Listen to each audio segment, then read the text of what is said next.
Man, the energy here, it's a demon's dinner bell. All right, it's your funeral. Hey, kid, your bear's got better instincts than most parents.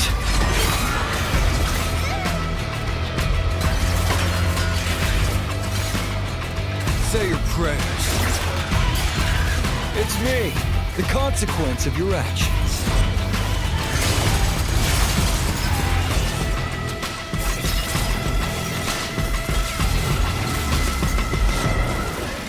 If you bury the pain will bury you. This is salvation.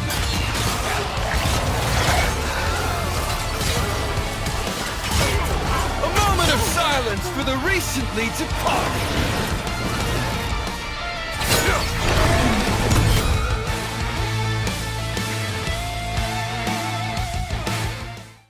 Here's an overview of how Coach Comms works. Each team may assign one coach per game, submitted with the starting roster. Coaches can be changed between games. Only a head coach, assistant coach, or analyst is eligible. Sub-players are not allowed. Use of the Coach Comms is optional. Here's how Coach Comms operates during matches. The coach is placed in an isolated room, wearing a soundproof headset to ensure competitive integrity. They may only view the 5-player POVs on stage. No live stream, spectator mode, or external devices are permitted. Each team has 3 Coach Comms uses per game, with 45 seconds per use. Unused users do not carry over. After all users are exhausted, the coach may leave the room. If they leave early, they cannot return. Team members not participating will have access to standard spectator mode for post-game review. Coach Comms has received positive feedback from teams and fans and adds an additional strategic layer to the game. The feature will be reviewed at the end of Split 2. Stay tuned for more updates. Split 3 introduces the most impactful format change of the season, the Swiss stage, where seeding and championship points can make or break a team's year. Top 4 teams from Split 2 playoffs face the bottom 4 in the opening round. After that, teams are paired against others with the same win-loss record. Teams continue playing until they reach 3 wins and qualify for playoffs, or 3 losses and they are eliminated. Following the Swiss, BO5 seeding matches determine final placements. The top seed earns the right to choose their playoff opponent between the 3rd and 4th place teams. In the playoffs, 4 teams battle through a double elimination bracket for 2 spots at Worlds and the right to be called the 2026 LCP champion. Additionally, the team with the highest championship points secures a Worlds berth, rewarding year-long excellence. The LCP promotion series returns in 2026, with 2 guest teams required to defend their place against champions from the region's domestic leagues. But this time, championship points will be a determining factor in which guest teams have to defend their slot. The pressure is on across every level of competition. This is the League of Legends Championship Pacific. Let's show them what we're made of. 2v2 side selection showdown. Here's how the game works. There's a ban phase before the match begins. All champions are available. Each champion can only be picked once per team for the entire split. Teams must now strategize their picks carefully, setting the stage for dynamic and diverse 2v2 matchups. The match ends when any of these conditions are met.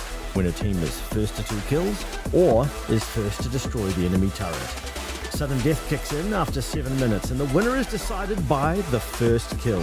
One fight decides it all. Win the showdown. And first selection.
Thì tụi em sẽ tới đó và chứng minh.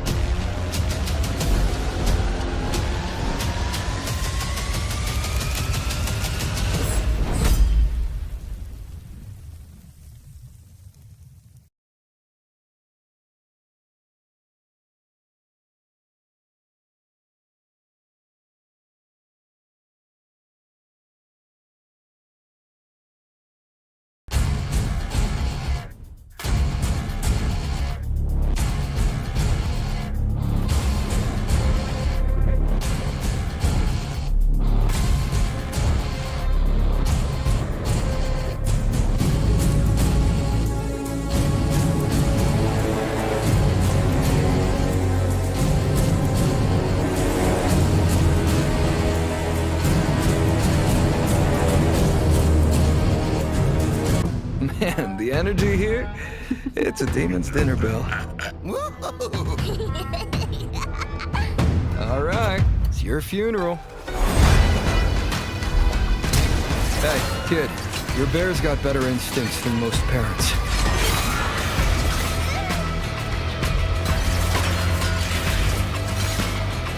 Say your prayers.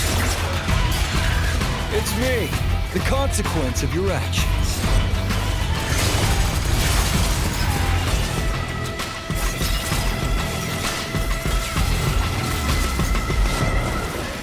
If you bury the pain will bury you.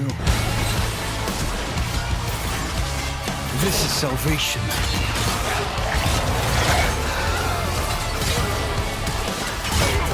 A moment of silence for the recently departed.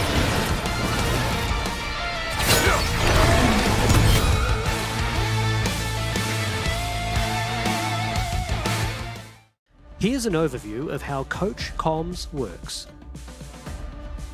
Each team may assign one coach per game, submitted with the starting roster. Coaches can be changed between games. Only a head coach, assistant coach, or analyst is eligible. Sub-players are not allowed. Use of the Coach Comms is optional. Here's how Coach Comms operates during matches. The coach is placed in an isolated room, wearing a soundproof headset to ensure competitive integrity. They may only view the 5-player POVs on stage. No live stream, spectator mode, or external devices are permitted. Each team has 3 Coach Comms uses per game, with 45 seconds per use. Unused users do not carry over. After all users are exhausted, the coach may leave the room. If they leave early, they cannot return. Team members not participating will have access to standard spectator mode for post-game review. Coach Comms has received positive feedback from teams and fans and adds an additional strategic layer to the game. The feature will be reviewed at the end of Split 2. Stay tuned for more updates. Split 3 introduces the most impactful format change of the season, the Swiss stage, where seeding and championship points can make or break a team's year. Top 4 teams from Split 2 playoffs face the bottom 4 in the opening round. After that, teams are paired against others with the same win-loss record. Teams continue playing until they reach 3 wins and qualify for playoffs, or 3 losses and they are eliminated.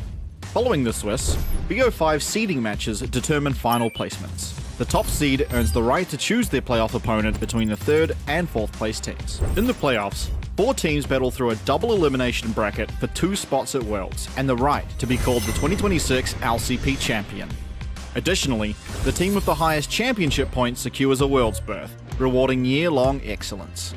The LCP Promotion Series returns in 2026, with 2 guest teams required to defend their place against champions from the region's domestic leagues. But this time, championship points will be a determining factor in which guest teams have to defend their slot. The pressure is on across every level of competition. This is the League of Legends Championship Pacific. Let's show them what we're made of. 2v2 side selection showdown. Here's how the game works. There's a ban phase before the match begins. All champions are available. Each champion can only be picked once per team for the entire split. Teams must now strategize their picks carefully, setting the stage for dynamic and diverse 2v2 matchups.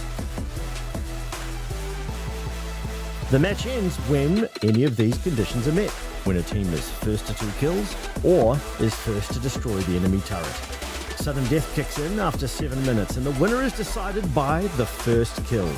One fight decides it all. Win the showdown and first selection.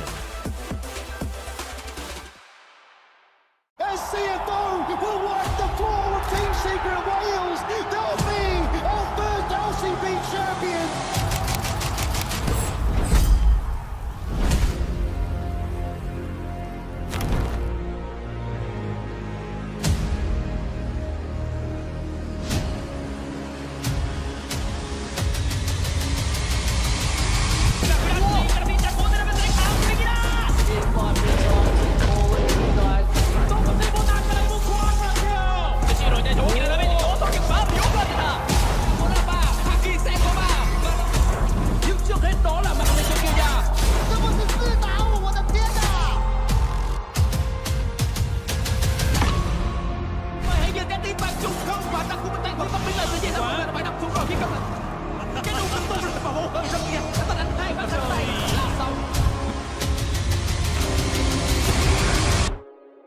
Thì tụi em sẽ tới đó và chứng minh.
Ahoy and welcome back, LCP fans. We are in for a big night. My name is Pug. I'm joined with the ever-gorgeous Carrix. How are you feeling tonight for night 2 of week 1?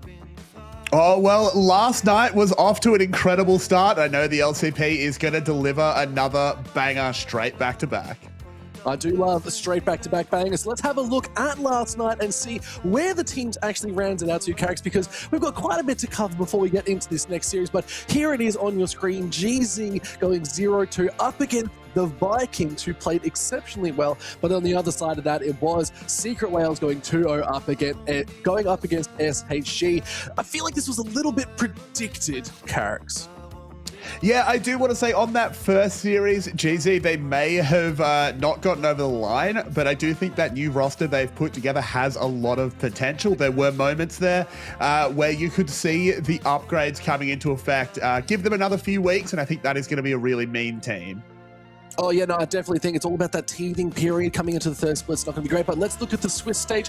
We are made for this, as it's a whole new setup of where these teams will be doing as the path towards Worlds gets ever more daunting. But we start to see the best of fives do start to come out soon. But you know what? We can worry about this later. Let's look at today's matches, Carrix, because this is what you're all here to watch, is the big baddies on the Rift. Let's see who will be going up. And it is going to be DFM versus GAM to start the night off too, but then it is going to be CFO versus DCG. Now, we've got a little bit of a bit of differences in our predictions, Carrix, but what are you hoping for these games tonight? Well, I think for Series 1, GAM needs to hit the ground running. There is 3 slots available for Worlds, and GAM wants to be in one of them. This is a team that hates not going international, hates not being the Vietnamese representative, so they need to just prove that they'll get there. And DFM on your screen, Momo, Citrus, Fisher, Kakun, and Woody, they need to show a level of improvement. Last split was pretty rough for them. They need to try and bounce back in this one.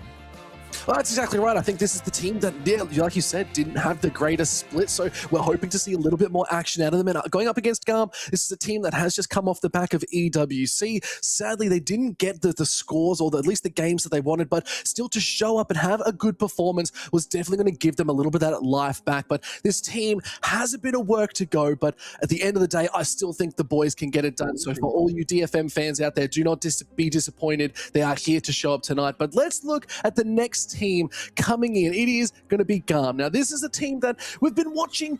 Like you said, we want them to be this star-studded team we've seen of days gone. So do you think they're up to the challenge here, Carrix? Look, it is certainly, there's a lot to overcome here.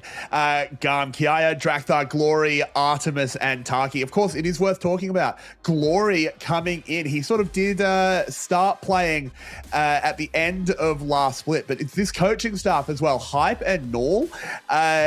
I think they've been slowly growing into the role. For a long, long time, GAM was a team that was carried by Levi and with the inherent experience of their players. I think with this roster, it's growing. The coaches are growing with them. I think they can hit the ground running. I think they are probably my pick for the 3rd slot, but it's a very contested thing. That's so true. I just love the absolute swag that these players have on your screen. They're not doing any poses. They are so in good pockets, looking sharp. Yeah, those jerseys, I got to see them live. They are very, very sharp. Let's have a look at our head-to-head though, Carrie. I think this is going to be a big one because it's always about the jungle whenever we talk about GAM. So I thought we'd start off this final split with talking about Drakthar and bringing Citrus into it because their scores are actually very similar. Yeah, it's interesting. I think Citrus was a player that, even though obviously DFM, they didn't like how their split went, I think they could have definitely taken some positives away from Citrus's performance. When DFM looked good, it was often on the back of their jungler. And on the side of GAM, I honestly think they live and die by Drakthar. He's not necessarily the star player in every game. He's not necessarily picking up player of the matches. Well, he does pick up a fair few of them, but he's not picking them up every time. But when he is on, the whole team is on. When he's off, the whole team looks a little bit off. It might be a comms thing, it might be a vibes thing, but Drakthar is just always the one to watch. I think it's also a different narrative of that is if you do pick up on Drakthar, you track that jungle pathing and you see where they're going to be and you get the jump on him, it does feel like the team sort of has to take that back foot and they have to sort of slow the pace down. So it's going to be very interesting how DFM's actually going to play out this series because, yeah, if they do start to sort of punish Drakthar in the jungle and look at the objectives a little bit faster, it could swing in the tide of DFM. So like you said as well, all about how we're going to be able to push these two teams head-to-head. Let's have a look at our predictions though, Carrix. This is going to be a bit of an interesting one, but I think, yes, we've got a very similar score. We think it's going to be the 2-0. Now tell me why. Look, for Series 1, it is unfortunately a bit of an easy prediction. GAM were looking pretty good at last split. They had a bit of a fall off towards the end. DFM did finish last split. They have a lot of rebuilding to do. Unfortunately, rebuilding takes time, and I don't think week 1 of split 3 is where it's going to come in.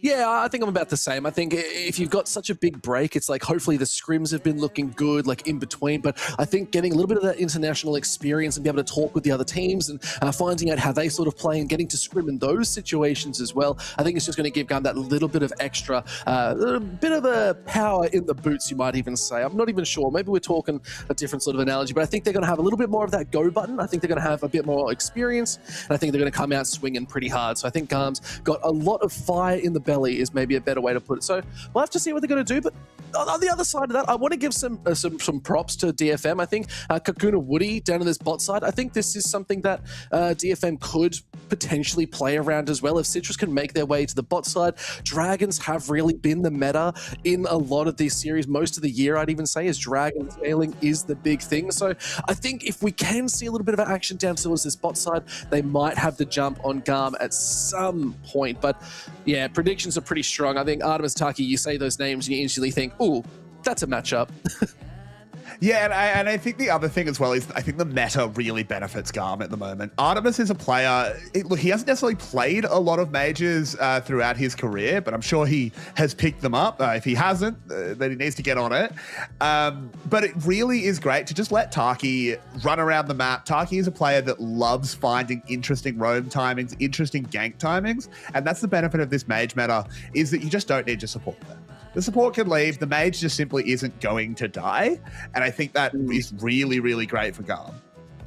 Yeah, I think it's also brought out these really interesting picks too. Like we're seeing a lot more of like the pikes. We're seeing a lot more of like your bards as well. Obviously, we've seen that be used to great success in like the LCK, but we're starting to see it everywhere else. And I think the nice thing about that is it's unleashing the supports that can make or break a lot of plays, especially in the early game, and actually forcing teams to start thinking a little bit more strategically about, okay, we are going to have our supports joining these early like fights in the jungle too. It's not no longer just going to be stalling for 3-4 minutes. Like they're going to be everywhere. So I think this is, like you said, a really good time for GAM where they can be a little bit more mobile on the map and do a couple more things. It's all really on Taki to be able to make their way with Drakthar, but we've seen really good success in the last couple splits between these two, just in general, not even putting into mention, you got Kiaya, Eris and Artemis as well, so sort of Glory too, starting to walk around the map as well. So I'm curious to see what they're going to do. I'd love to see what the prioritization is, but there's something we've got to talk about really quickly. Changes in the AP carry role. I think this is something we've got some concerns about, mostly me. I mean, look, there are concerns about whether it's healthy. I'm always down for different things happening for a little while. But if we're sort of talking about these AP carries bot, I think, as I said, I think it's great for GAM because it allows Taki to play a great deal more things. This is a person who in like 2022 was playing Camille and Silas support. Those are now just good picks.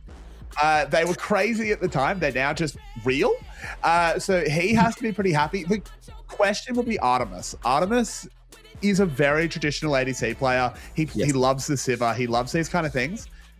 That said, you've had a whole offseason. You're a professional player. I think he can pull out things like the Syndra, like the Mel. Whether they gravitate to it week one, it's hard to say. But I think for the first few weeks, particularly before any patches, GAM will benefit from this.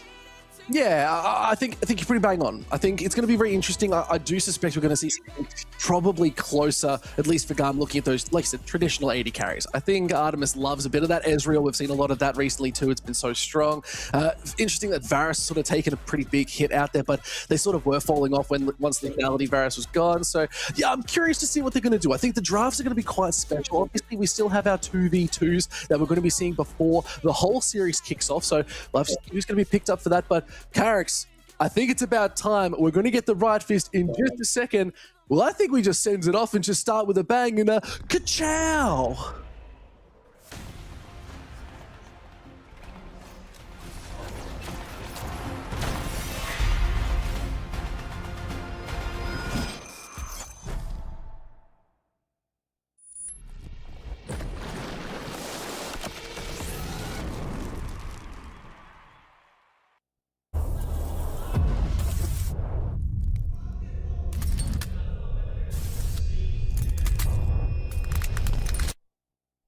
hy vọng, hy vọng, kỳ vọng.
欢迎各位来到 LCP Arena 第3赛段第1周 DFM 的赛程，上半场比赛将会有 DFM 出战 GAM。到目前为止，我们已经喊了整整1年，究竟今天会不会是国际 DFM 日？现场也有 DFM 的粉丝已经等待非常久了，但是遇到老大哥 GAM 这件事情绝非易事。马上就来欢迎双方选手进场，上路 Momo Kiaya。God damn, Carrick, that might have been one of the most beautiful openings to any esports event I think I've ever seen. The lanterns, everything. You know, I'm not even worried about the team walkout right now. I'm still just in awe at how beautiful and cinematic that was. Can we, you know what, maybe we should talk about the team's characters, but they're coming onto stage. Let's break in and start talking, because this is the players that we're all playing for. There's your junglers, and Drakthar, the GOAT in the jungle, is looking pretty good.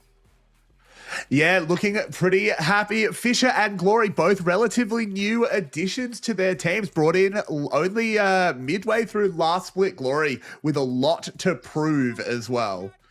I think Glory's had a pretty good time though as well, even just in the sort of the few games that we have seen. I think they've kept their skills up in the last couple of years too. So I'm excited to see what they're really going to show up with and how hard they're going to really start to push, because I think that sort of like veteran experience that they bring to the team and the knowledge base that they have is going to be so detrimental. But here we are, our supports to Woody, Taki, coming out on the stage, bows and fist bumps all the way, and that is our teams looking very good. We should have our coaches coming out in just a second too. And you know what? I think the coaches got some work to do, because I mentioned it before, and I'm going to keep mentioning it until they stop doing it. AP carries, man. Let's just not worry about it. Let's just go back traditional. I like the traditional. If we've got cool paper lanterns in our cinematography, Carricks, let's go back into the normal stuff, all right? I think that's the way to do it. Yeah, fair enough, but maybe there's a game mode coming out for you. We saw a bit of it yesterday. Maybe it's League Classic, where the ADCs can stay in their lanes and the mid laners stay mid. But no, I agree with you. It is definitely a very interesting meta. I think I'm okay with it for another couple weeks. I'll take another couple weeks of it, then it's like, all right, let's sort this out.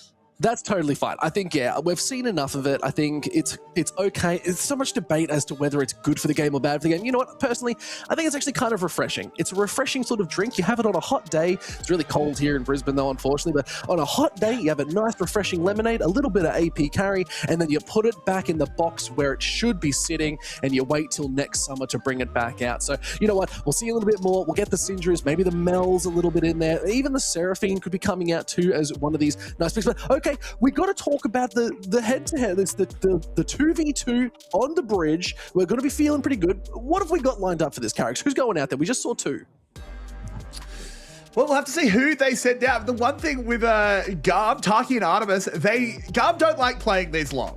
They love just fighting immediately, getting these over nice and quick and heading straight onto Summoner's Rift. I mean, yesterday we saw the Toxic duo. We saw the Cassiopeia Singed. Of course, all the champions have opened back up. That split long Fearless no longer in effect. Of course, it will be again, but it'll be a new split. So there could be a lot of things. Poppy, Anivia, Rengar, Ivan. I love the combos. We all love those combos. I just want to see like another Darius again that just takes Ghost, is just going to flash on you, run at you, and then just keep getting those burns off. Like, we've seen it before. We'll probably see it again, but maybe not today. As we're getting ready for these bans as they're up on the screen. So it is going to be Fisher, Woody versus Taki and Artemis up on your screens as they get ready. So go out onto the bridge. But first bans off the ranks, it's going to be the Callista and the Caitlyn. So they really don't want Artemis to have anything here, Carricks. Yeah, and that makes a lot of sense. Don't let Artemis have the strong things. And Locke and Nefiri also take one. We did see Locke getting a win yesterday for MVK, looking actually pretty scary in the hands of Chica. So don't let him onto the Howling Abyss at least, but we may well see him on Summoner's Rift in just a bit. Yeah, maybe. It's nice to see these sort of like these melee sort of assassins, especially mentioned. Okay, we're seeing the Toxic Duo again. I like we're seeing the J4 with the Syndra too, so the knockbacks, the flag and drinks. But yeah, this toxicity that we're seeing coming out of Fisher and Woody, it's exactly that. That's a pretty toxic bot lane. I wonder, is there anything to read into GAM's picks? Because it's Taki playing Syndra, not Artemis. Can we read into that? You can. Tell me, what are you reading? What are the tea leaves telling you? Well, if he's been practicing the Syndra, you'd think he'd be the one to play it. But no, it's Taki locking it in. So maybe Artemis hasn't been on it. But of course, this is Taki. Taki plays everything, and Taki loves having fun in the 2v2s. Maybe that means that Taki's going to be taking the AP into the support role. I mean, I genuinely would not be surprised to see him pulling out Silas support. I saw people talking about today that currently Silas is genuinely a quintuple flex. He can play every role. He's better in some than others, but he is viable at a high level in every single role in the game currently. So I think Taki will be abusing that. Glory also has a very good Silas. We can talk about it more when we get to Summoner's Rift, but that is something I've been keeping an eye on. I love it. Taki already at half health. Artemis not even able to flag and drag in as a flag and drag away. And there's the thumbs up. Can I just say, though, this is the one thing that I really love about the LCP. Now that we're back for Split 3, it's all looking good. We emote way too much. It would hit me so hard just permanently being like thumbs up when you do something wrong. I'd lose my mind. Oh, if I was an LCP player, I'd have a macro to do /mute all. Like, I can't put up with that. Even Kiaya would solo kill me once and I'd be boomed out of the server. I wouldn't be able to handle it. But already seeing a little bit of control here from DFM, and Poison being the poison that is now going forward. Gets the good knockback, but the flag goes forward. Fisher still charging for something, but Woody a little bit out of position. But no, it's actually DFM's Fisher who's getting taken incredibly low, and a nice kill for Artemis. Not bad at all. They managed to shut down the Singed. And as we said, GAM, they like to play this one fast. So they've got their first kill right as level 4 comes in. Look, the flash, the stun, it's beautifully executed. But Woody does have a couple things in their own pocket as the Miasma does go out. Let's see if Artemis wants to full commit. Flashes sent left, right, and center. And it is 3 burnt with Woody still alive. Only just. I'm honestly surprised they didn't keep diving there. I thought they might try and just do a 1-for-1, but no. DFM lived to fight another day. What is going on? I love it. That's Fisher. Fisher's like, nah, you're not allowed to back. It doesn't affect it at all, but it's just like, let's just see if it... You know when like someone throws their own ability at you and it just like makes you flash or get nervous? Like, that's exactly that. And I'm here for it. Yeah, Ally Kindred hops over a wall. I immediately burn my flash. Yep, do it all the time. It's looking pretty stable right now. I think GAM definitely having the upper hand here, picking up a couple more of those nice items, but we've got the tier and double Dorian's rings now picked up for Woody too, so a little bit of that extra damage as well. We'll have to see who's going to pick up that next kill, but really it doesn't matter. It's all about GAM wanting to get this good control, but we're really looking for DFM to pick up probably like the 2 for nothing and see if they can make a play here, because right now they are on the back foot. Yeah, they are. They do need to really execute, but level 6 is pretty scary if you're GAM, because I said it last night when the same lane was played in the 2v2. Level 6, Singed gets access to one of the most broken buttons in all of League of Legends. That madness potion is not fair. I don't mind a bit of madness, but here we go. Looking for a fight. That flick is good, but Taki's at half health. Woody is quite low. Cataclysm does go down. Petrifying gaze hits no one. There's the barrier. They're just toying with their food. Finish it off. Oh my God. They're just emoting. LCP, guys, this is what we're talking about. 1 HP sends the knockback. Where does Woody go? Waiting for 6, and it was just all Look at Fisher. They're laughing. They're waiting for it. That's beautiful, man. We love to see the players having a little bit of fun with it. That is always fantastic. But now we have to lock in because GAM will have that right of first selection as we head into the real meat and potatoes of this one. Ooh, meat and potatoes, you're making me hungry, Karis, because yes, we're going to be getting ready to jump onto the first draft of the night. Remember, it is the first game of this best of 3, with its second best of 3 coming up just a little bit later on. So hold on to your seats, guys. It's going to be a bumpy ride, but we are here for it, and this vehicle can go off-road. Love to see what they're going to be picking up as well. Now, Karis, any predictions straight off the bat? What do you think is going to be first pick? First picked, I think it's between Cassiopeia, Camille, Those are the big ones, assuming that maybe Rumble gets banned out. If that's not banned out, then that could easily be a first pick. But I think the two I would signpost as both getting through the bans. And our very first pickable is Cassiopeia and Camille. And if it's GAM first picking, I think they'll go the Camille side of it. Yeah, enough. I think that's a pretty good prediction, if I'm being honest. I think you sort of took the words out of my mouth, so I'm not even going to worry. But I think J4 or the Xin is definitely one of those options too. I think leaving anything up or open could be a possibility too. You do still always have like that Orianna as a looming threat. It's been the most popular champion in the entire year. So we'll have to see what's going to lock down as the Nocturne being banned out too. I think it's 100% ban rate basically for Nocturne all year as well. But Jace, Galio, and there's the Orianna I was talking about, all banned out too. Yeah, taking away the Orianna being banned out makes a lot of sense, particularly the Nocturne as well. This region in particular absolutely loves it. Jace as well. Kratos put on an incredible performance with that champion last night. Really showed why there has been so much respect towards the Jace. And the Ezreal as well, taken away. Ezreal ban, you actually signposted it before, and I think you were super right.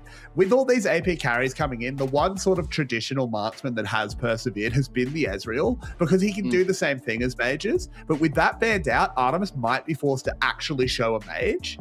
And I'm really interested what he's got, as DFM are thinking about a lock first pick. What do you think about that? Well, there it is. It's picked first up straight away. It comes onto unlocked. It's been out of game for a while because we were playing on sort of like that MSI patch for so long. Now that we're out of it, lock being picked up. Do you think this champion's got the goods, Carrix? I think the champion does. I think first pick is very risky. This is a champion that he's very feast or famine. And we watched him last night. Eris went completely crazy, took over the game. I've seen in other regions, he does a lot of damage, but can't confirm the kill and then does nothing. And that's what worries me a little bit, when the comp can be crafted knowing you have to deal with him. And also, you didn't pick the Camille, you didn't pick the Cassiopeia. Drakthar's going to go towards the Lee Sin. That is another champion I should have shouted out, but it's some high tier picks for Gav. Yeah, so far, look, I didn't get to see that game last night with Locke, unfortunately, but I did see a couple of the highlights and I was like, okay, he's got some moves. They can get it done, but I feel like you're right. Feast or famine, and if you just pick up any kind of range sort of mage in the mid lane too, you still got Rise available as well. Like Cassiopeia is still something you could flex into this too. It's a melee. Like the second they walk up and try to hit like a minion, you can just punish them. But okay, that's the Shen Cassiopeia. That is a nice flex from the Shen. They can go support, they can go top. Most likely going to go in that support role for Woody to be able to counteract that Camille. But the Cassiopeia in there, I really like this. They're starting to flesh out this sort of comp, and it's looking pretty good from DFM in my opinion. I think the only thing I don't like, and it comes back to this lock first pick, is if that was a jungler, for example, if you just picked up a jungler, your comp is so flexible. Shen, he probably is support, you're totally right, but could be top. Cassiopeia could be bot or mid. Unfortunately, because of the lock, the Cassiopeia is going bot. We know this. Yeah. Shen is still somewhat flexible, but I think given it's been picked into the Camille, it's kind of obvious. While you compare that to the GAM comp, Syndra can go to 2 lanes. We don't know if that's bot or mid. Camille almost certainly goes support, but can be flexed up to Kiaya if necessary. I like that GAM still has a lot of options. I think, unfortunately, DFM are showing a few too many of their cards. Yeah, no, totally agree. And what I love about this as well is if you let Glory take the Syndra here, Ziggs is still a very viable option. We saw it so much as you get that Hextech ultimatum out of the Camille, lock someone down. It is the perfect target for an absolute mega Inferno bomb. So the Ziggs being a strong choice, you're sort of running a little bit, not too low on that sort of sustaining AD damage, but you do have a Camille. They're going to be doing a lot of that true damage as well. So I like where the sort of heads are at. And you're right. I think GAM have sort of set themselves up really well here, but with bans coming out, Nefiri, J4, now the Vayne, ooh, it's looking interesting. I think DFM need to pull something out of their hats, and it might not be a rabbit. Oh, I wonder what it will be then. It could be something pretty exciting. Hats can contain lots of things. No, it's a crocodile. A crocodile. Ooh. No, oh boy. And there it is. There's the Rise lock-in. Okay. It's telling the story now. So it's going to be that Rise mid. It's going to be the Syndra Camille bot lane, which I do kind of like. Now the Ambessa being looked at and hovered here, I'm a really big fan of, because now you've got that public execution. You have a lack of mobility in the Syndra, in that sort of backside. So Artemis has to be very good with their positioning if they want to be able to survive this, but hasn't been locked in yet. There it is. Ambessa locked in now for Momo. This is a champion that I think is still getting picked a lot despite having a pretty lowered impact. That nerf to her ult cast time really hurt this champion. And there's a Shen taunt. Shen taunt can set up the public execution, but whatever this last pick here is, I want some long range CC. I want something to set this up. Otherwise, it's a bit of a pick comp waiting for a go button. And Kiana can do that. Look, I'm not going to lie. I really like the Kiana here. I do like it. I think this is a nice little pickup. I think it's going to be very aggressive in the early. And it comes back to exactly what I said at the very start of this whole night, is if you can disrupt Drakthar, if you can be a bit of a nuisance and start to go in and take a little fight. In saying that, you're up against a Lee Sin. They're also an early game fighter too, but I think the Kiana can have that little bit of extra mobility too and get around the map really well. So I do like it. Please move that lock into the mid lane. That would be really great. If you keep it like that, I will be scared.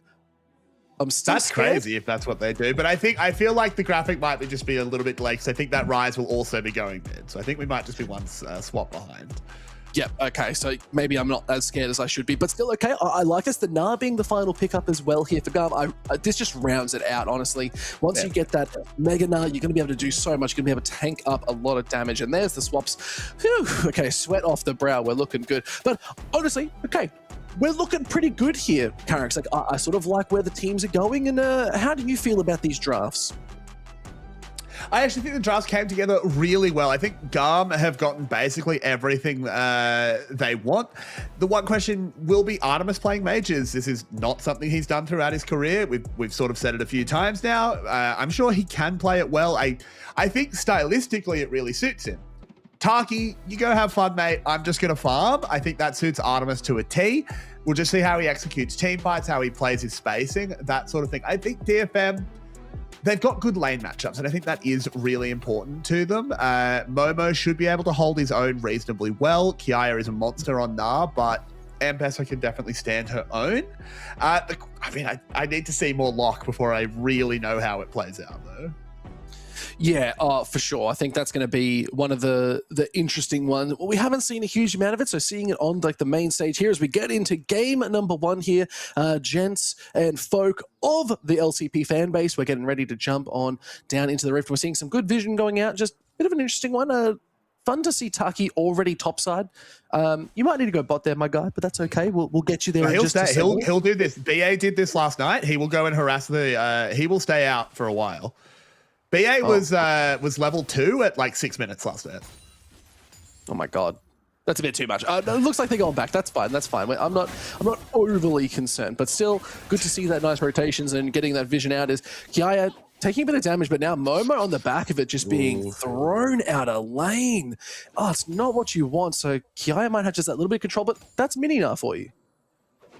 Yeah, unfortunately, the lethal tempo did get stacked up, so Momo chunked out. Should be fine, though. We'll have to be a little bit careful, Kiaya getting towards his first Mega Gnar. But this is sort of just the matchup. You're playing into a ranged top laner, even though Gnar is one of the more honest of the ranged top laners. You still have to just kind of bear the brunt. Yeah. Gotta bear it a little bit. But it's a Gnar, so it's actually a Yordle, not a bear.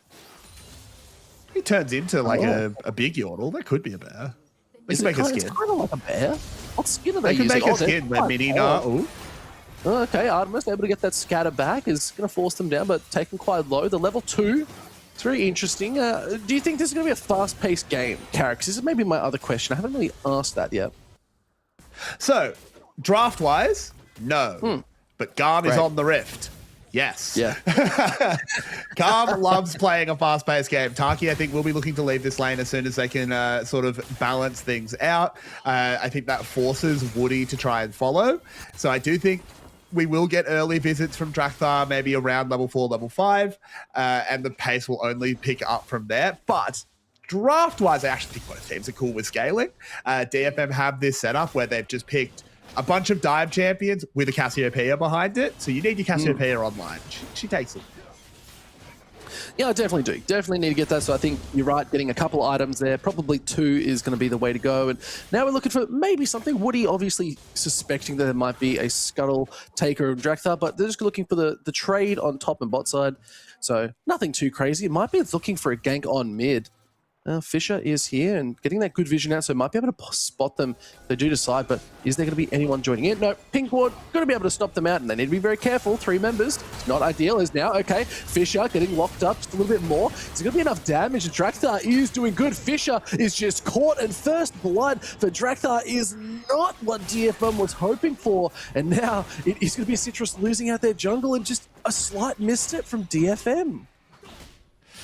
Well, I hate to toot my own horn, but Taki roamed and the party got started. So I think things went to script for GAM. They just cleaned this up. Let's have a look at how this happened. It did look like maybe DFM had an opportunity, but as soon as the taunt was down from Woody, there's no way to stop Taki jumping in. The taunt is there to threaten him as well as the sort of the Shen bubble. But as soon as Woody kind of loses that early, he just doesn't really do anything in the fight. It's essentially a 3v2 with an extra health bar there cosmetically. Yeah, no, not too good. Gold has already swung quite favorably in GAM's favor. 1.6k gold lead at the 4-minute mark, so it's all lanes doing quite well, quite successfully. We'll have to see if they're able to hold this one out, but there's no real doubt in our mind. It is GAM. This is one team that loves to be aggressive, loves to move forward. Even with Glory on this rise, I think this known late game scaling champion, they're playing quite well. Yeah, playing very well so far. Happy to see it. They're already at that 1.5k gold ahead. So it's not just the kill, it's individual farm leads starting to build in every lane. And this is what we expect out of GAM. We want to see them really manhandling other teams. They shouldn't be playing these close. Like, it sounds rude, and I'm sorry, DFM fans, but GAM should be winning this matchup very, very hard if they want to be our third team at once. Ooh, okay. Nice work. Fish able to get out of dodge, but Taki, even better, just doing a good job just out and about. I would like to see DFM start to shine. Like, you know what? We both said 2-0, and you know what? Fair enough that we've said that. I want to see DFM start to level up too. This is the LCP. Every team has that chance to shine, and we have seen great teams fall. Carricks, that is the difference. We've seen some of the best lose it out now that there's the first dragon already being focused up as Glory is quite taking a bit of damage. Citrus is here. Realm Warp is going to come in. Is going to be the flash over and gets to safety. A nice, secure ultimate there. Now Taki saying, okay, Citrus, you want to play this game? We can play it too. Gonna have to be very careful as Resonating Strike. Here's Drakthar picking up their second kill of the game. It's just stalling out this dragon, but it's free kills across the board. Yeah, early game, that's just a top laner. That's not a support. Yep. You can't dance with that one as a jungler. Early game, Camille is just base damage, and Taki is a real threat. As you said, it did stall out the dragon. It probably does mean they actually can't get it here. There's just reset timers that need to happen. So slight silver linings for DFM, but I don't think GAM is upset about it. No, it's like, again, that gold lead now going from 1.6 to 2.5. So the little bit of gold here and there is always good. But now we have to look at where that gold is mainly sitting, because right now, Drakthar with 2 kills, 1k gold just on themselves. And okay, that was a public execution. Yeah. I don't know if it went wide. I think it would just miss completely. It almost looked like a fat finger, but I mean, it happens. I do it all the time. Pros are human, just like us. They are human. That is correct. Everyone can make mistakes. Maybe it wasn't a mistake. Maybe it was just intentional, being like, I don't need this to fight you. Maybe it was just like playing with his mental a little bit. Like, nah, it's like, I got this. I don't need this. But we can see the total gold right now as well. 3 members strong, and it's all towards this top side for GAM, all looking very good. Now they're looking for the invades into the jungle. They are tracking these timers incredibly well, and Woody now spotting out a couple members in the jungle. The Zach thumbs up comes in again, and they clearly know something is going on. Citrus now going to find their wolf. The slowly being taken away, but smited out. Citrus getting something back. Yeah, managing to get a little bit of fight back. Trying to even up this jungle matchup a little bit. Which is obviously so far ahead. More. but can't get it. The Supreme Display is going to land, but only onto Glory. And okay, they're burning a couple flashes and they get out of dodge. I mean, not bad there. Good fight back, honestly, by DFM. The Supreme Display of talent. Oh, hang on. Drakthar is very strong. Dragon's Rage is nice, but no, it's all too much. Drakthar could be caught out here as there it is. Purgatory lands and the shutdown is good. This is what Fisher is hoping for. Now Taki has to flash over the wall, see if they can survive a little bit longer as it's 2 members strong. But no, it's a double kill for the lock, and it's a lock down in this mid lane, and they're going to be coming back so strong. That is a huge fight back there by DFM. GAM bite off way more than they can chew. They just go too deep, too fast, and DFM punish them. Exactly what we want to see.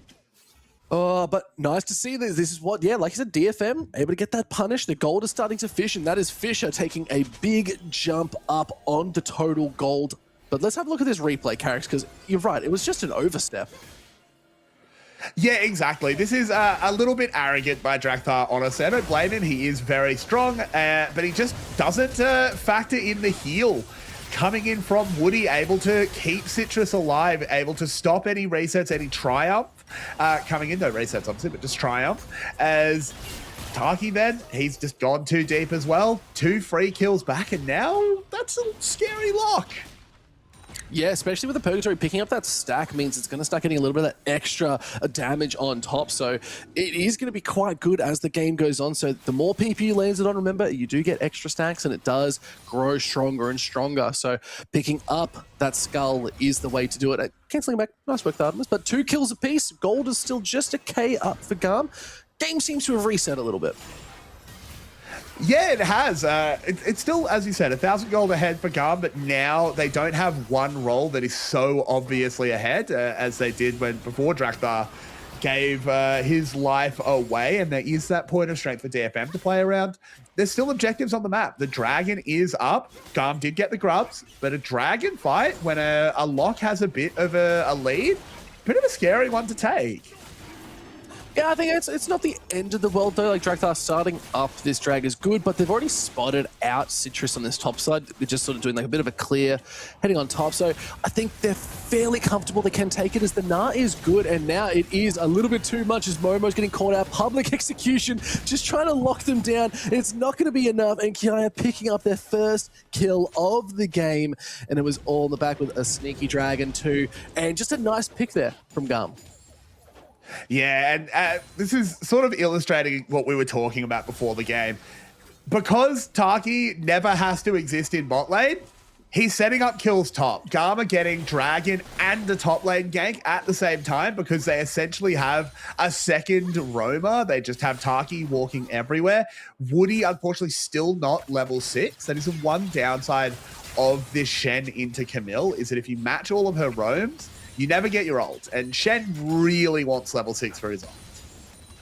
Yeah, I think playing around that too, they know that Woody isn't able to make these plays and sort of match that roam tempo that you're going to see out of the Camille. So really nice pick there for GAM, saying, okay, you know what? We do have this tempo. Let's run with it while we can and get these leads again, because the gold back up to 2.4k. Looking quite good once again. It's only 11.5 minutes into the game.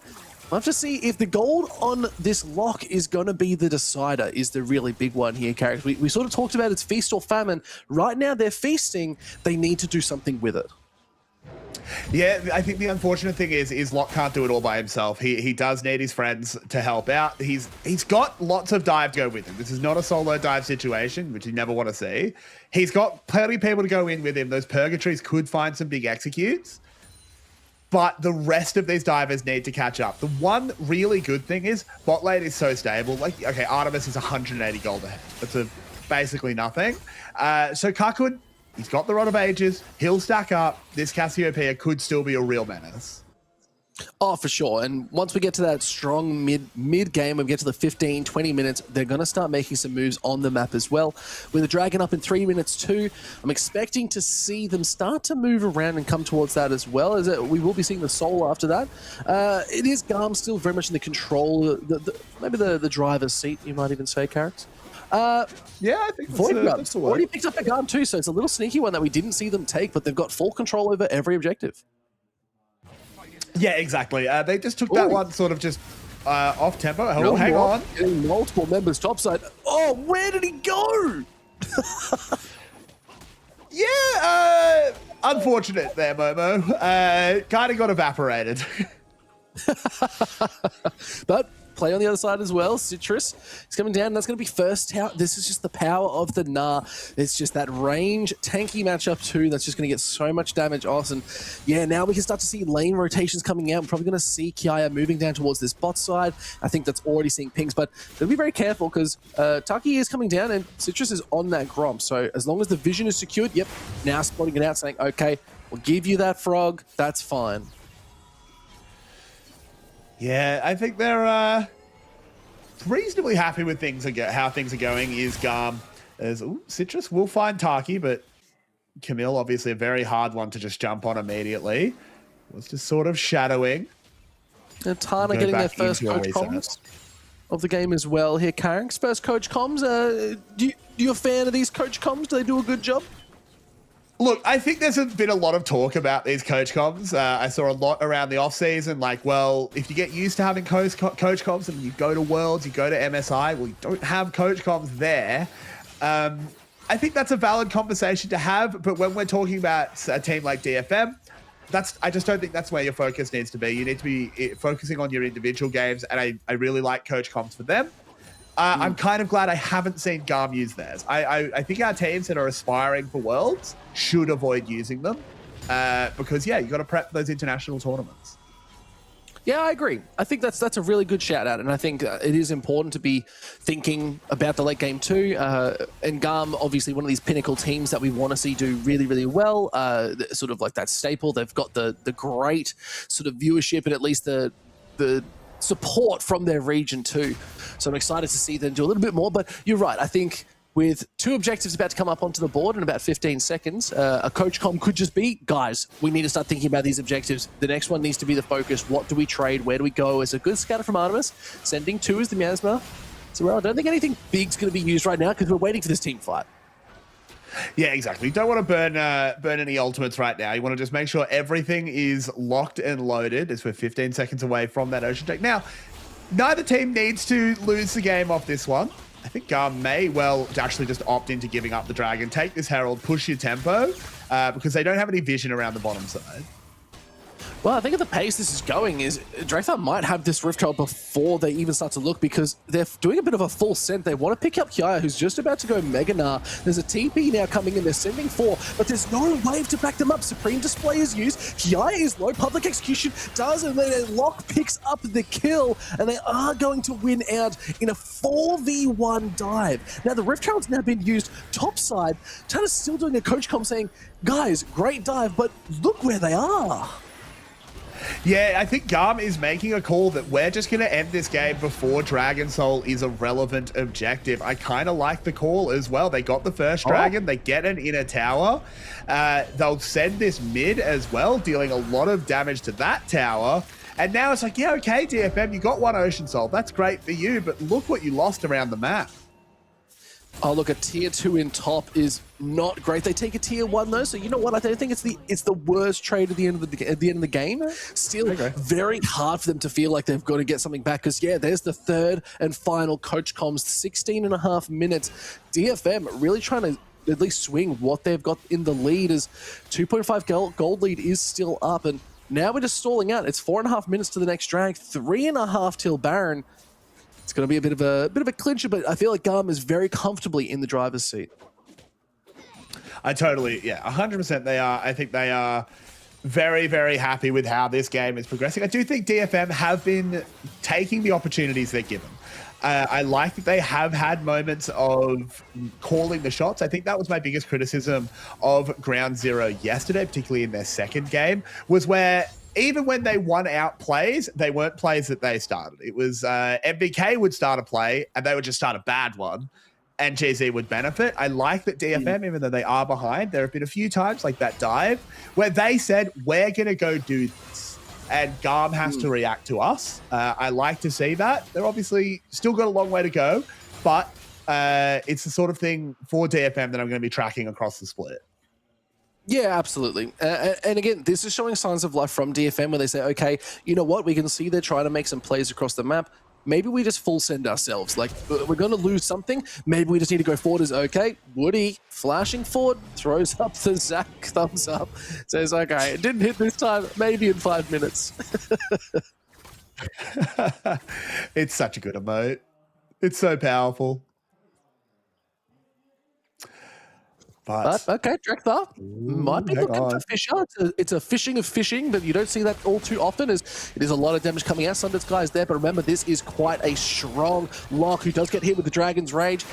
Designating, he's going to land. It's going to be enough as the Shen. United. It's going to be enough. Oh, the flashes. It's good. It's the damage going to be enough as Fish is healing back. Oh, Drekthar picking up the 2v1. Now, Woody cannot do anything off the back of this. And they're just going to be able to push in this towards this tier 3. But wow, a good play out of Drekthar. Finally, that full aggression coming to fruition. Yeah, and it's a huge resource to burn as well. Woody having to use that Stand United does buy a little bit of time for Fisher, but not enough. A flash gone from the lock as well. DFM will be kicking themselves for that one because that flash isn't going to be up in 2 minutes for the Clouds raid. And it was just GAM that said, okay, we can see DFM putting all their eggs into one basket. The big ticket to stop that is trip that kid who's carrying the basket. And that is exactly what GAM have decided to do. Is now they know Locke is that sort of carry potential. They need to take him out of this game. It was a bit of a weird analogy. I tried to think about what's a good way to sort of say that. And I was like, oh, look, you trip a kid while he's down. I was like, oh, maybe we're just saying, oh, hold on. What's going on? Kiaya looking to do a little bit of damage to Fisher once again. Mininar has come up, so now you can start to chase. But is the damage going to be enough? And Fisher getting the damage off, and Locke popping off still. They are not down. They're holding those eggs in that basket. Riot, this Locke champion. He does so much damage. I love to see it. Fisher playing it so well. And let's have a cheeky little replay added here as well, because this was Kiaya being very aggressive. The Gnar landed Carricks, but just the damage wasn't enough. It was full HP, this Mega Gnar into Mini Gnar, and still lost. Yep. Yeah, but he played it really well, dodging out on the second hit of the boomerang, just going, using that dash to move through him, and then able to proc the nails. Fisher played it pretty much perfectly. He was rewarded for the play. Yeah, Ritual Nails always sort of piercing my heart even, but at the same time, the pursuit was pretty good, so just be able to dodge out anything there as well. But it was just playing around vision, and I think that Purgatory sitting there was always very nice to see. No. Are they doing Baron? No. He must just be clearing vision. He's got to just be clearing a ward. Oh no, he just used a Resonating Strike. He's on Baron. Yeah, he is 100% doing this Baron, and he's trying to do it solo. Like, there is a little bit of vision, but it's not being spotted Questionable. out. I think he needs him because Citrus is coming in. Yes, you're 2 levels up. I don't know if he can solo Baron. No, don't. It was just a ploy. What was that? What was going on, Carricks? Drekthar, I mean, I think there's an idea of an idea there. But now he's had to reset. The Dragon's up. They don't have vision control. Glory has just hit level 10 stacks on his Rod of Ages. Right. Artemis is just going to be taken out. Citrus is maybe not long for this world too. Hextech Ultimatum is good. This Kaku doing the damage though. Taki gone as well. Public Execution straight to the back line. DFM, they're bringing out their guns and they are shooting their way through, but Kiaya seems not to play as well. Look at Glory. The miasma does go down. Is it going to be enough? Is it trying to chase Fisher? Able to walk out too. And it is a 3-for-2 trade in the favor of DFM. A really good play there by DFM. It was just Artemis completely getting caught out, taken out of that fight before anything is able to happen. Frankly, it's only heroics from Glory able to carry the back half of that fight with Kiaya that stops it being a complete disaster. And I think you got to put it down to the point of, you know what, we talked about Cocoon being this carry potential in the Cassiopeia. What about the Rise? I think that is something we have not been focusing on either, and they have been slowly scaling. They've got their 10 stacks on the Rod. They've got the Seraphs already finished off. They're looking to complete their 3rd item, and now they've picked up a Dark Seal with a couple stacks on it. So I'm a little bit worried about this Rise now. Yeah, I think it's hard not to be a little bit worried as he is going to scale. But let's have a look at this fight because Artemis even flashing the damage from the Supreme Display of Talent, it just didn't matter. And frankly, that Petrifying Gaze landing onto Drakthar. Oh, hang on a second. Yeah, picture in picture. Baron. DFM just took the Baron in live. They just took the Baron for free. There was no response. They took a tower bot side. What is going on, Carrigs? What just happened? DFM in control. They are. Hold on, we got to check the gold. I want to see where the gold's at now because, okay, still up for GAM, but there's a Baron on board, so they just need to start taking these towers. There's only one that's been successfully picked up for DFM, so I want to start seeing this start to explode a little bit more for them. I want to see Citrus moving on the map, and I want to see Fisher picking up these kills with the Purgatory. Yeah, 100%. I mean, this has been, I was sort of talking about just before how the one I was impressed that DFM were making choices and getting things done. Well, the last 2 minutes or so have absolutely been that. DFM have been calling all the shots and GAM is reeling. Well, we'll have to see. Is the gold lead is still good, like I said before, but at the end of the day, gold is just a fictional number in a game.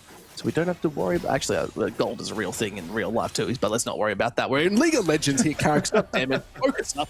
But still, 600 on this Baron play is pretty big. Dragon did get secured as well. So for that trade, for the Baron being picked up, the Dragon was picked up by GAM. They took a tier 1 down bot side, and now they're sending 3 towards this bot. They're trying to counteract this play. They see Fisher's top side. That's a lot of the damage for DFM right now. So why not full send? You have the Void Mice. They're going to be able to do a lot of damage here too, as here comes DFM trying to contest. And burning the teleport from Fisher is really important here. GAM can just leave, but this means that they are pretty much only playing on one lane. Kakuri is going to shove a little bit towards mid. There are pings on that mid tower, but GAM will be there in plenty of time to respond.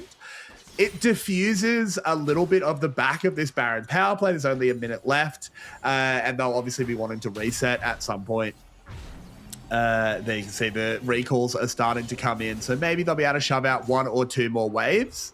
But GAM have kind of diffused that bomb as, Momo. Could be looking for something as there's the Realm Warp as well. Okay, it's just not anything for Momo right now. They lose mid for this. 3 members, but now they're looking at mid. They're going to be using this Baron a little bit more, and they're going to pick up a tier 1 for DFM. That's a really nice sort of trade once again. This is what I'm really liking out of DFM in this game, character. We've sort of said it, is if we see a move on the other side of the map, they're going to try and get something back, and both these teams are taking to and fro and picking up, but still at the same time, the tier 2 was secured for GAM, so they're still going to maintain that nice gold lead, even with the Baron finishing up in 15 seconds. Looking for more. Drakthar diving deep. Wants to do a little bit more. There's the Dragon's Race straight on back. A Supreme Display Ultimatum is going to be good. Taki did pick up Woody, so sadly it has been petrified and is not in a great state. I'll have to see if they want to go for a little bit more. There's really nothing on the map for them to fight over, Carrick's. Like, they're just looking to scrap for the hell of it. Yeah, just finding picks for the sake of it. But I do think prior to that last kill coming in, I think the move was great. Yeah, okay, Momo got killed in the bot lane, but you trade the mid tower for it. I think you're totally fine with that. If I, as a jungler, had a button that killed my top laner but blew up enemy mid tower, I'd press it. Yeah. I back it. I would do exactly the same. That's a good try. Sadly, that's not my solo queue experience. Is usually they'll kill me and then they'll take 2 of my towers, and then I'm like, guys, it was my fault. I get it. Let's not worry about it. And then we just go from there. We just keep playing it out. But game's still going on. 26.5 minutes into it. There's still 3k gold lead for GAM. 7 kills to 9 in the favor of GAM right now. So they are playing a little bit more aggressive with a Dragon coming up in 50 seconds. Exactly, and now that the game has sort of steadied, GAM were getting off to such a powerful lead early on, but DFM have held them to about 3k. 3k gold at 27 minutes is not a massive lead by any means. The real thing to track is the fact that Kiaya individually is ahead by 2.4k. That's probably going to get worse before it gets better for DFM. But these fights are relatively even if they can force the 4v4. I say this a lot. When you have one person that is so obviously ahead, Momo just needs to be in a side lane, desperately trying to keep Kiaya interested, and then you fight 4v4 around these dragons. Yeah, I think you bang on, but I think the big difference here is Kiaya wants to group up. And with the aggression that we're seeing out of DFM, where they are trying to make these proactive plays, and now with the Dragon spawning, they're going to try and send everyone. We can actually see as well, Momo's resetting as there is a tier 3 already being sort of tested on with Kiaya with that huge gold lead. Now seeing if they can take the 3v4. There's the TP now coming out of Artemis, trying to join this fight once again. Dragon now being controlled a little bit more out of DFM. We'll have to see if they want to do anything with it as, okay, GAM still holding that sort of the pressure as the Dragon is looking to reset. Yeah, it is about half health at the moment. It dies incredibly fast if Kakun hits it. Cassiopeia deals enormous damage. A little bit more drag. I guess the Dragon's Rage is the Hex Tech on the Maiden Citrus is just gone. There's nothing to do as the Miasma is nice. Petrifying Gaze is even better. There's a beautiful Golden Fisher, but is it going to be enough as they have to be so careful? It's Glory in all his glory doing the work, and the Realm Warp is good. Cocoon is able to walk out. Kiaya soloed Momo in the top side, and the Dragon should go over to GAM. They've accelerated this lead to 5k caracks, and their game is looking exceptional with a Baron about to spawn. And it all breaks the way of GAM. It goes perfect in top. It goes well around the Dragon. And I think that might be the straw that broke the camel's back. They'll collect a Baron for their troubles. This goes down reasonably quickly with a Rise hitting it. I don't know if DFM... Yeah, in fact, they're definitely not going to be able to respond to this one. And I think that might be the thing that gets GAM a win in Game 1. Yeah, it's just a little bit too good for GAM. They had the gold lead there. Let's watch this fight back because look at this, straight into the backline. They just knew who the target was. And I feel like that's where DFM felt a little bit lost. It was all on Fisher to get that damage off, and they just felt like they were sort of pincered out of the fight. Yeah, exactly. GAM were just everywhere. But let's have a look at how the solo kill happened. Oh, it was an attempt to stop the teleport.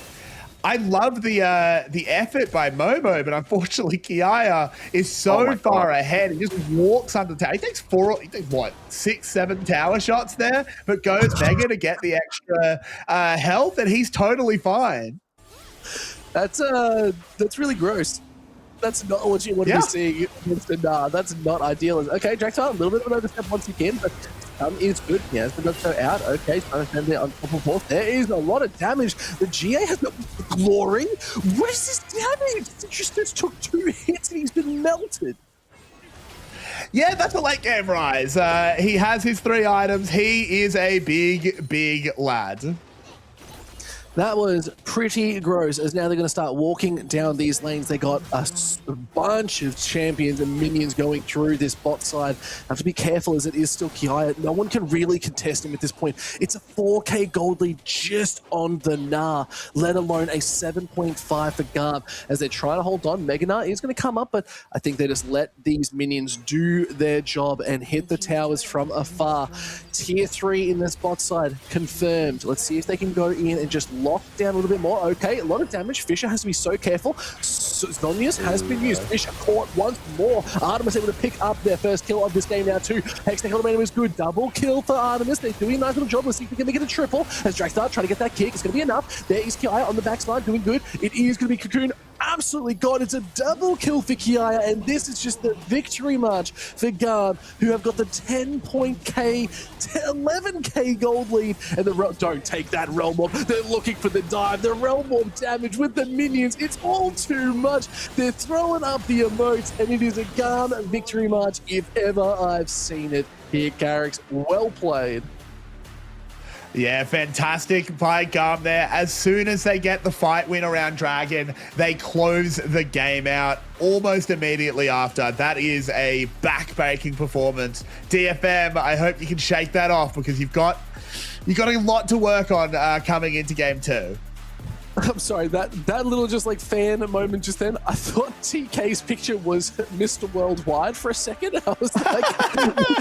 What's the difference, really? I was like, what's going on? But I was a good guy, TK, did a good job. Look, you know what? One thing I want to say, GAM looked really good. I think it was a slow start, but they really came back towards the end. But DFM had some really strong signs of life. I think they were showing a good performance to start with. I think GAM just carried the game a little bit more, because that's the gold as well. You look at that, it was somewhat even. It was sitting around that 2-3 gay gold mark the whole game, and then out of nowhere it just exploded and the game was done. So Carrick's was a good match.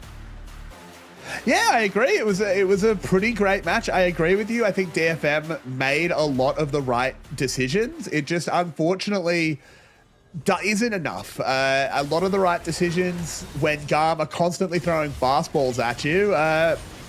You need to be right every time, basically. And GAM are a hard team to do that against. Yeah, and I think they were just looking very consistent. It feels like they've been putting a lot of hours in. I think on the back of that, Glory 2 did have a good showing towards the end. Obviously, on the Rise, you're never going to see super aggressive plays out of a Rise. So it makes sense that as the game got longer and longer, it's looking really good. But this is where it all started to feel a little bit wonky for GAM, is where we did see Fisher get that double kill. Oh, look at this vision. Absolutely stunning gameplay right here. As there it is. Purgatory goes down, it's the solo bolo, and somehow Fisher just absolutely shredded this. And yeah, love to see that. But Locke, so new to the league. I'm liking that it's being a little bit more utilized here. And this fight as well was, I would say this fight here in particular was the beginning of the end for DFM, in my opinion. It was looking good, but it was the beginning of the end. Yeah, I mean, I think it's where you see Glory coming fully online. Even though the start of this fight went so well for DFM, look at the damage this Rise was already doing. It's only a miasma that stops him probably cleaning up at least 2 more kills. And then in the final fight, which I'm sure the highlights will show, he just goes completely crazy. Yeah, no, fully agree. And you can even see, looking for those nice plays and the damage Glory was doing. Absolutely huge amounts towards the end. We expect it from Rise, and this was this last final fight. This was just Fisher going a little bit too far forward. They went with that Ashen Pursuit. They had to burn the Zhonya's in a really unfortunate position. Then they just followed it up and were able to layer on every bit of CC that GAM has to offer. And you see, here we go, Dretha, the flash, beautiful insect into the scatter. There's not much you can really do in that situation here, Carriks, but really well done and a great first game out of GAM. Any improvements you could see going across the board, Carriks, before we go break? I think, look, a lot of improvements for DFM. They called their shots. I think their laning was fine as well. Most of the lanes went super even, except when a bit of pressure was put on Momo, but he didn't lose on his own. Overall, I think DFM showed a better performance than a lot of last split, but unfortunately, so did GAM. Yeah, look, that's it. GAM looking very, very fierce. We'll have to see what they're going to do as we get ready for game number 2, though, Carrick. So once we get the go-ahead, we'll be able to go to a break and see what these teams are planning to do. But still, Locke being played, didn't have the performance. We'll have to stick around and see what GAM has in store for game number 2. We'll be right back.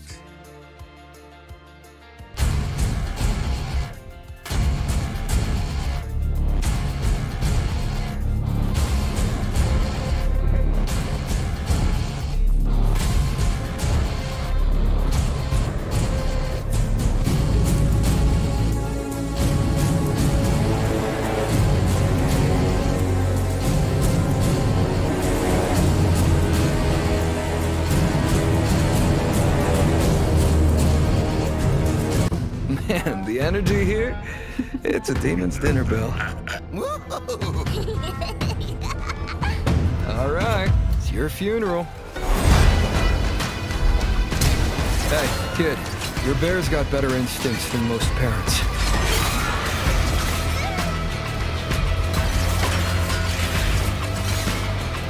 Say your prayers. It's me, the consequence of your actions.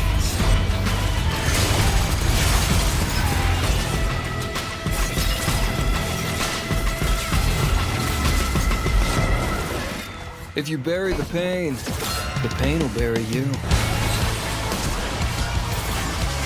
This is salvation.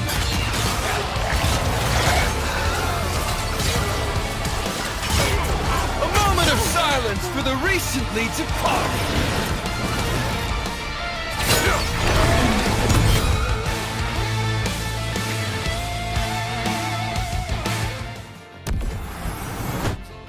Split 3 introduces the most impactful format change of the season, the Swiss stage, where seeding and championship points can make or break a team's year.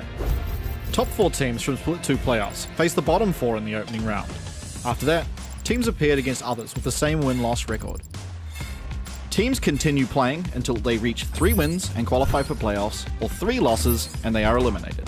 Following the Swiss, BO5 seeding matches determine final placements. The top seed earns the right to choose their playoff opponent between the 3rd and 4th place teams. In the playoffs, 4 teams battle through a double elimination bracket for 2 spots at Worlds and the right to be called the 2026 LCP champion. Additionally, the team with the highest championship points secures a Worlds berth, rewarding year-long excellence. The LCP Promotion Series returns in 2026, with 2 guest teams required to defend their place against champions from the region's domestic leagues. But this time, championship points will be a determining factor in which guest teams have to defend their slot. The pressure is on across every level of competition. This is the League of Legends Championship Pacific. Let's show them what we're made of. As CFO will wipe the floor with Team Secret Wales. They'll be our first LCP champion.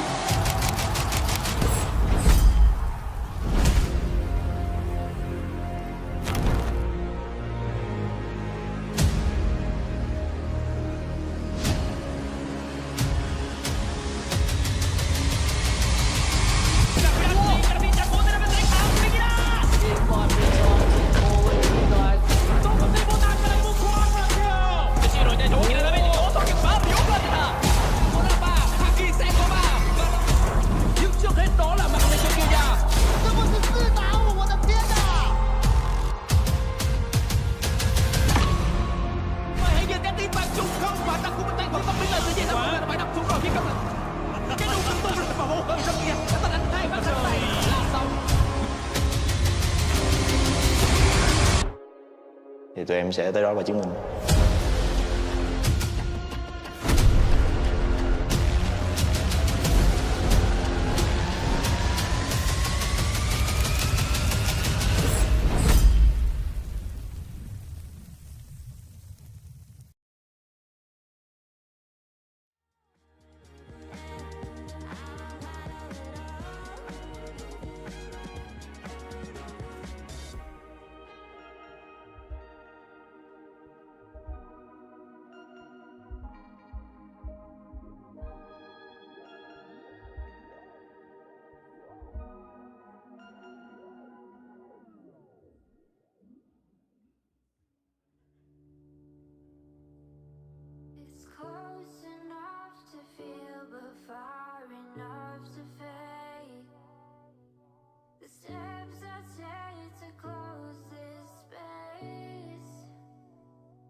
Captain Pike on duty as we're getting ready for game number 2 here for the LCP. Yeah, Carrix, I didn't tell production or anyone that I was going to do that, so that laugh is definitely genuine. Carrix, the best part is you're keying out the green.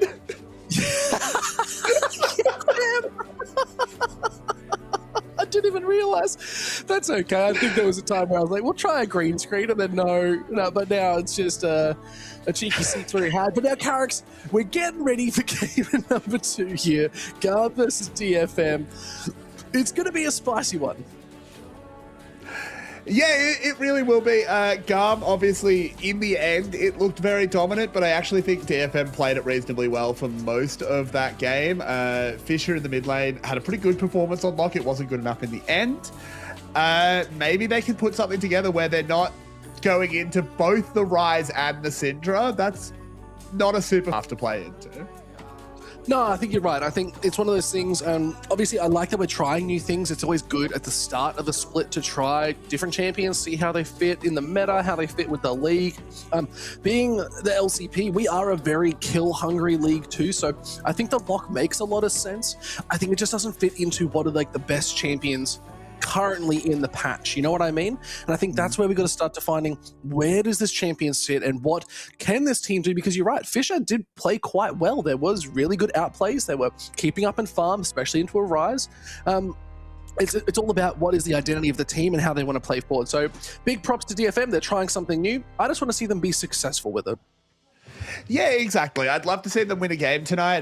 Potentially win the series. We do play best of threes for a reason. After all, they could mount a comeback. But going into the draft, I do think something that I was surprised it didn't get any looks whatsoever was the Sylas. Sylas is very strong. It is a big flex pick. Glory has a really strong Sylas. Taki plays Sylas in the support role. That now that the first string of champions are fearless out, that's a champion I'm keeping my eye on. Yeah, I like Sylas. It was always a bit of a fun one. I liked Sylas on release. That was an interesting time. That's like playing League Classic. The animation candles, yep. Yeah, it was just a good vibe. Like, I didn't know what I was doing, but I was having fun doing it, characters. That's the difference. That's what League of Legends should be about.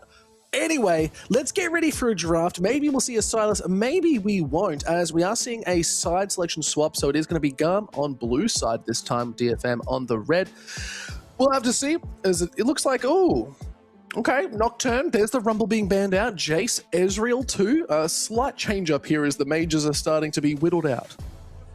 Yeah, look, some of these bans are going to stay the same a lot. I think Nocturne just basically never goes through. Poppy has also been rising in ban priority. That champion is being incredibly respected at the moment. Don't blame them as well. She's very strong. So it's hard to call because with Vi actually the last ban, Orianna is up. So we could see that first pick here for Fisher. But Nefiri, makes a lot of sense. I don't mind this. I feel if you picked up the Orianna first, I feel like that makes more sense because you have so many more jungle options that can do that ball delivery, like the Nefiri. Xin is also still available. J4 hasn't been banned out either. Like, there are a lot of options you can pick with that. So I wouldn't be surprised if GAM decided to pick up the Orianna here and then have their own ball delivery system. But Wukong is one of those ball delivery systems. Really strong in the jungle, get around the map, strong around objectives. I don't mind this pick even first. Yeah, I don't mind it at all. It's a very neutral pick as well. Wukong can play with a lot of different compositions. It's not screaming what the next pick will be. I do think you need to probably pick Orianna here. I don't want to give Orianna Nefiri over.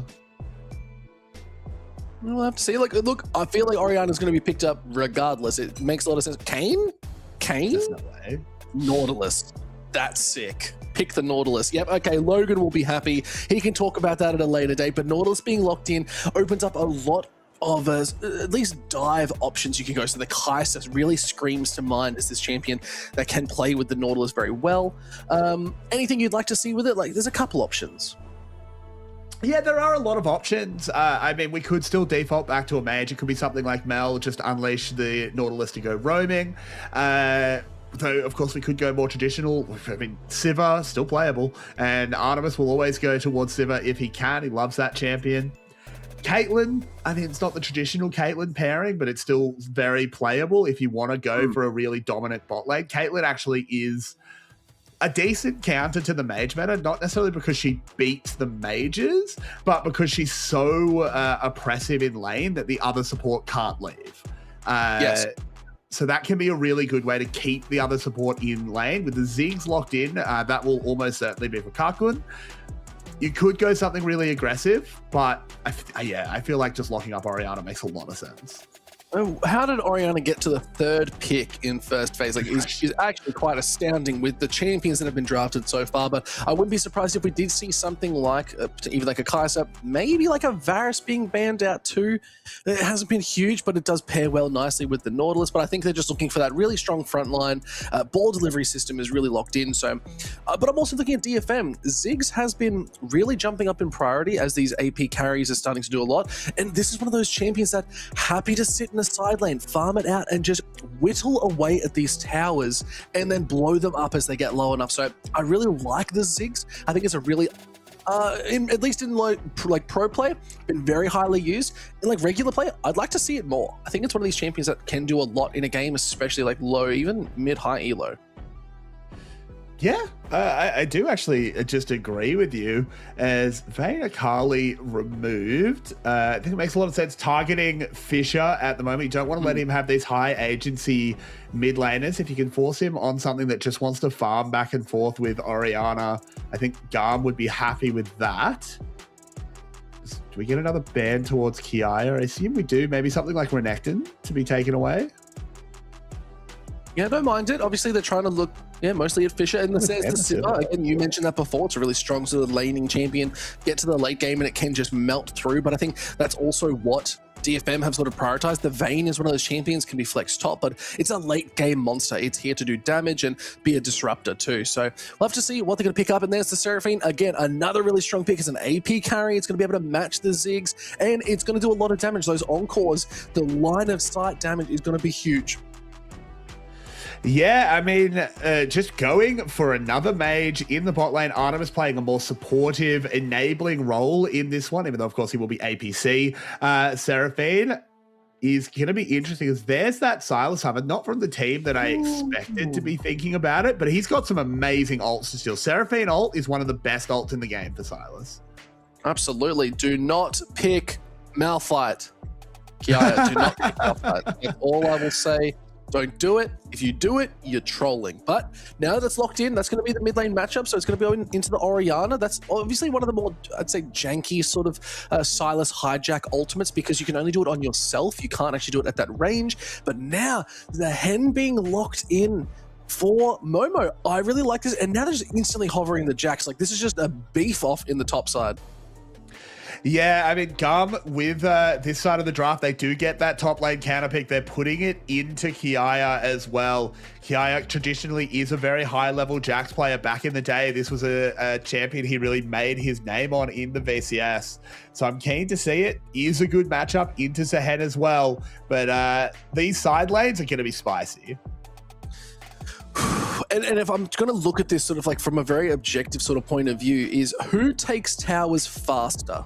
Carrix, and I'll ask you this question because I genuinely am curious. Does Jax take towers faster or does Ziggs take towers faster?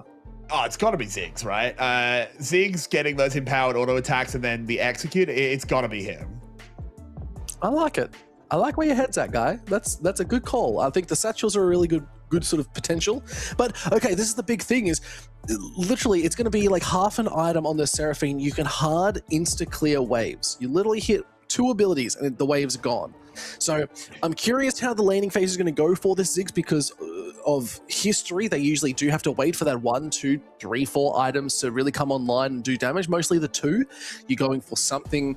I can't remember. Do you actually go the Shadow Flame or do you go? I think you can go Shadow Flame into like a Shadow Flame second. Luden's first, Shadow Flame second. I had to think about that for a second. I was like, no, I was thinking about Blackfire Torch. Don't worry about me, guys. It's just late here and I'm tired. But no, I like this. The Luden's, it's going to be pretty good. So you need those 2 items for Ziggs to really start to pop off. Whereas Seraphine, it's half an item at the start of the game and you can really do anything you want. So I'm going to be curious about how it gets played out here. Yeah, it will be interesting. I think the tricky part to call here, I agree with you that we're talking about taking towers fast to the side lanes. The tricky part for DFM is look at the team fight for GAM. Yeah. It's gross. It's Wukong, it's Oriana, it's Seraphine healing everyone. It's a really, really rough prospect to deal with. Yeah. It's sort of like the Exodia, to be fair, of like drafts right now. Like you've even got God Stuff Jacks. They're clearly saying we might have this one, guys. Underworld Wukong, a little bit different to the Sun God Wukong we usually know. And okay, Glory just feeling a little bit like Faker, no skin. I like it.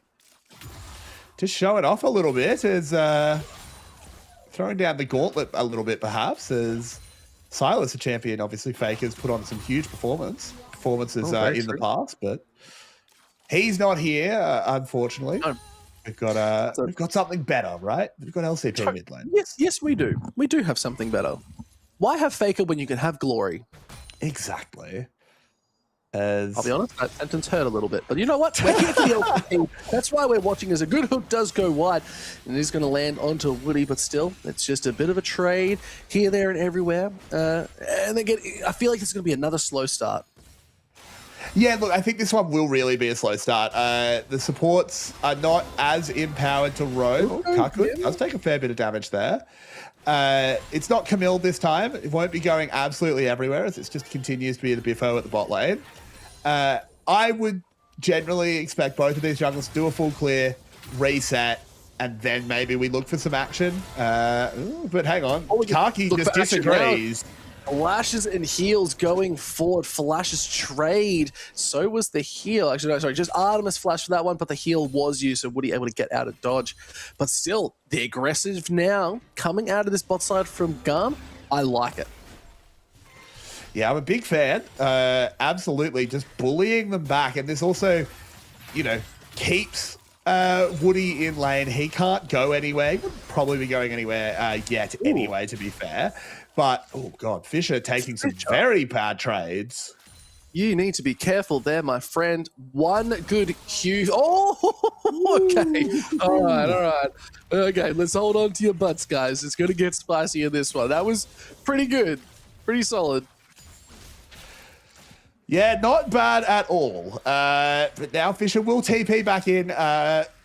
Kind of just a flash for nothing in the end for Glory. Didn't even blow Fisher's flash. And now not going to be in an amazing position. Woody is around, as is Citrus. And they could try and target this Orianna.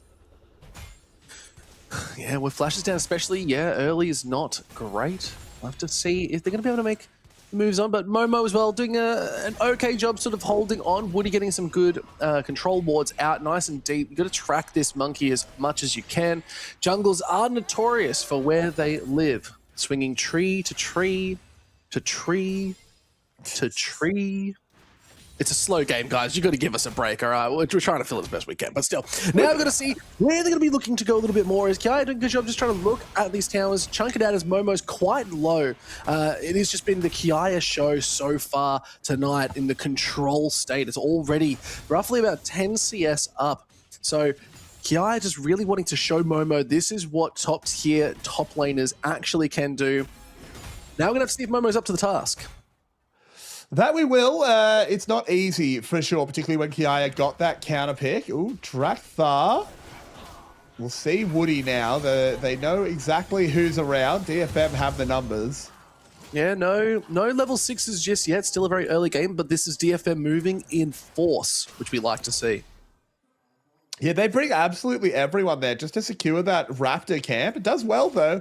They don't lose anything. The waves are in a good position as GAM is going to respond. Just trying to get Glory a good wave state. Yeah, does GAM want to go for the other side of the chickens and say, okay, you took my chickens, I'll take your chickens. It's a chicken off. Yeah, we'll reset. It's going to come down to a smite. Trades, and there's the hook going in. Let's see if they can go for a first blood as Citrus is quite low. Drakthar has to be careful off the backside, but Fisher now has to flash, trying to stay somewhat relevant. Taki going forward. Damage is good. First blood heading over to Glory. And now they're looking for a little bit more. Fisher taking a bit of damage, but no, Taki's low. Can they finish it off? Glory with the double at the start of the game, and it's a disaster for DFM.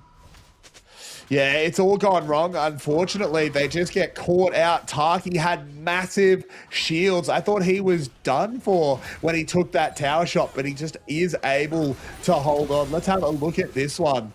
Again, it's all over a Raptor camp, but Taki finds his way to get the hook, makes sure that Citrus cannot participate in this fight. All he's really able to do is throw a dagger or two.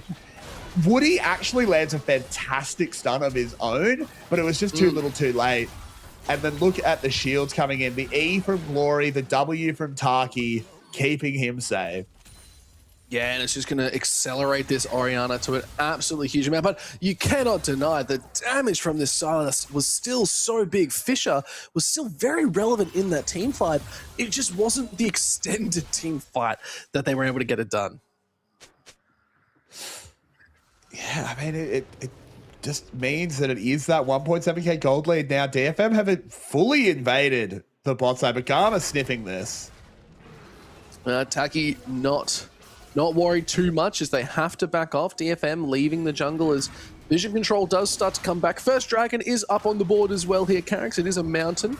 Vision control there for GAM as it is a little bit harder being on the blue side to go for these early dragons, but nothing to be worried about as Citrus now just stealing away more chickens. Come on, guys. Yeah, I mean, look, I've seen fights at KFC, but I haven't seen 3 rounds of fights at KFC. It's getting a little bit silly. You're at the wrong KFC, my friend. I've seen 6, 7. We go back to back. That's the place to be on a Saturday night. But it's Sunday night.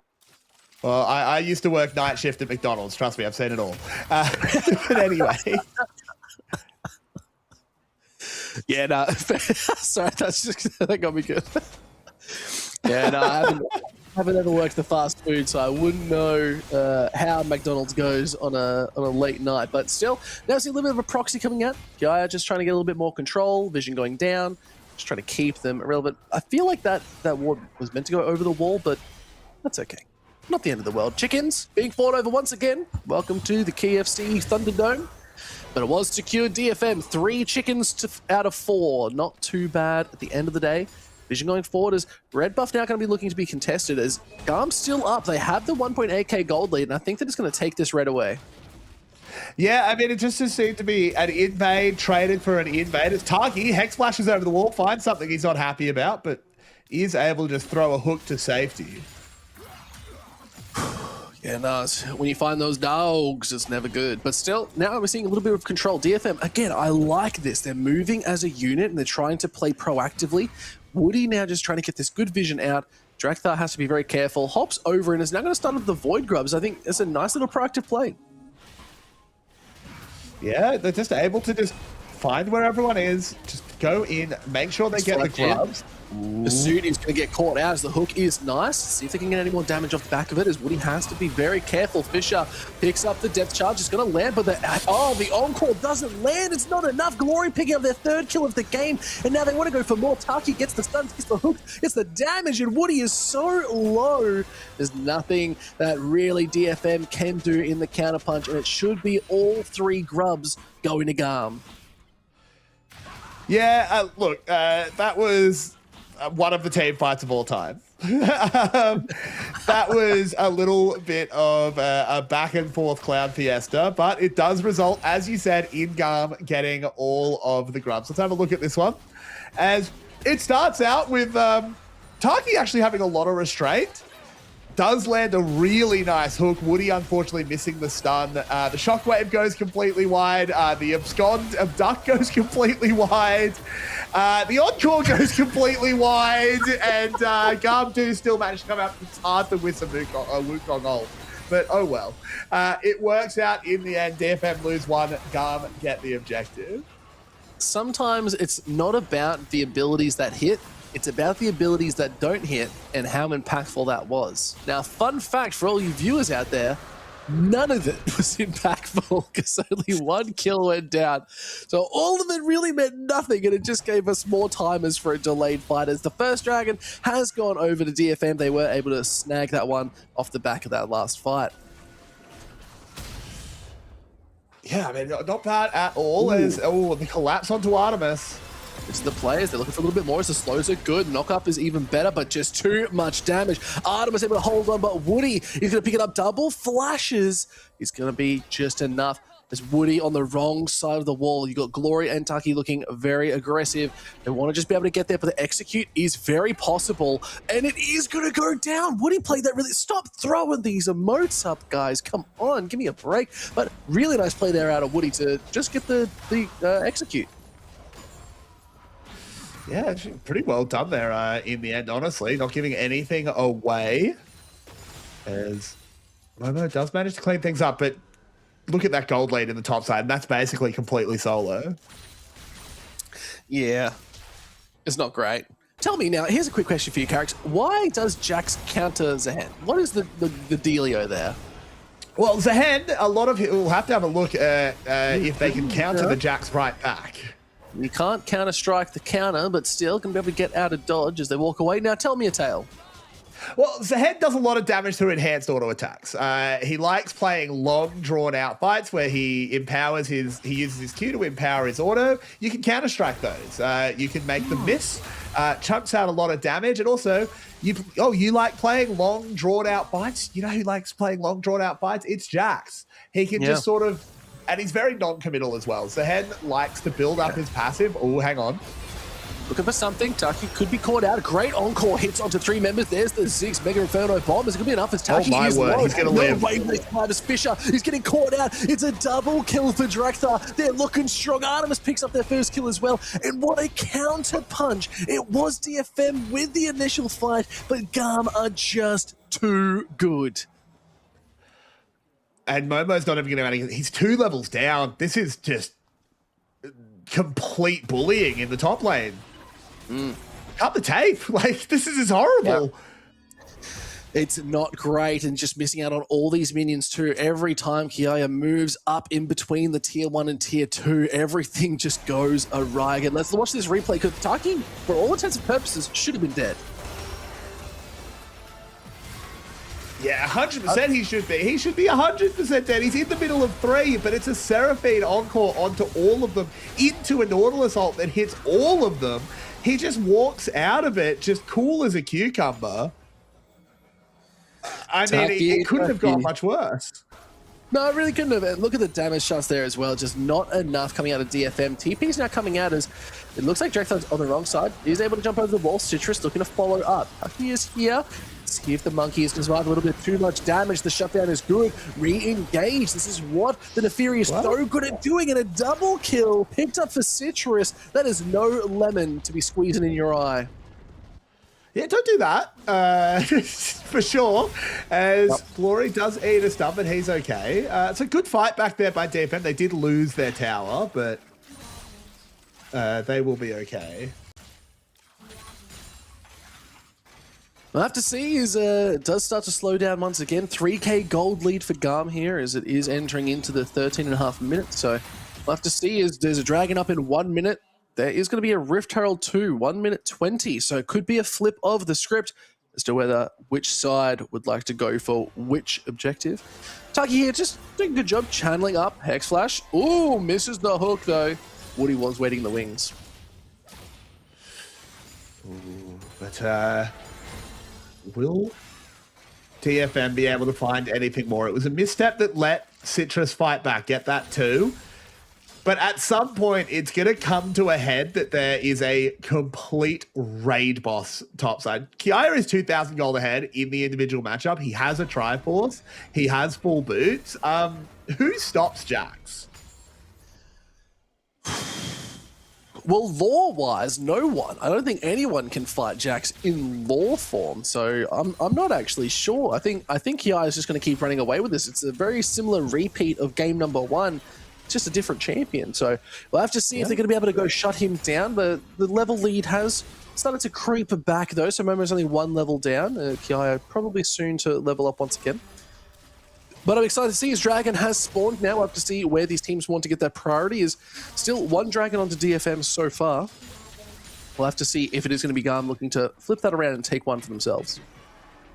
Yeah, I mean, it's going to be an interesting one. And I mean, lore form wise, you'd think DFM would be okay. 2 Darkin on the team. They're the ones that, you know, originally beat Jax's guys. So true. Should have some chance. But so far, it's not been working out. The last light of Acarthia is standing strong. Some damn good lore. I wish I knew more about the lore. I'm a huge nerd. I've read all the books. Okay. No one flame me. There's books. Yeah. There's a book about like Viego and stuff. It's really good. Oh, lucky for me, I'm not good at reading. But still, Dragon's being summoned here. We'll have to see what they're going to be able to do with it, as Drakthar is trying to get that control, as all of DFM have had to back off. Kiaya joining the fight was, the teleport was enough for them to say, you know what, maybe we should just give. Yeah, look, I think you do just give that up. It's only the first strike for GAM. They're 15 minutes away from a soul. I don't think you're too worried about one. There is no point just losing the game immediately, as they can also muscle in on this Herald. Yeah, Rift Herald now. Next fight is Momo, just taking blast cones away, just saying, you know what, don't give them that edge to jump over a wall. Kiaya just posturing so aggressively, but the pincer movement is good. Drakthar looking for a little bit more as the House Pursuit is going to be used. It's going to be not enough. The damage is all too much. Drakthar picking up Citrus. Momo on the backside, about to get that passive, so they might be able to stay alive for a little bit longer. Glory comes in. Shockwave pulls back through. Cocoon, who needs to be careful as Momo does have a lot. There's a beautiful encore. It hits one on the backside, but the resurrection is good. Let's see if we go for a little bit more. Kiaya is there, picks up Woody. The revive is nice. Momo back into this fight, but it's not enough with 2 members down. Fisher saying, I still want to go forward. It's too much. The CC is there. Artemis picks up Fisher too. Caught fishing on the wrong side of the river, and now it is GAM that can go right on back up to that Rift Herald. Yeah, GAM just come out so far ahead. They pulled DFM in every direction. Win the fight, they'll get the Herald, they'll be able to slingshot themselves even further ahead. Game 2 is looking even more dominant than Game 1. 5,000 gold ahead at 17 minutes. Yeah, 9 kills to 3 is not looking great. GAM really wanting to get that position, go up into the Swiss bracket ladder and show what they're made of. They are not here to mess around.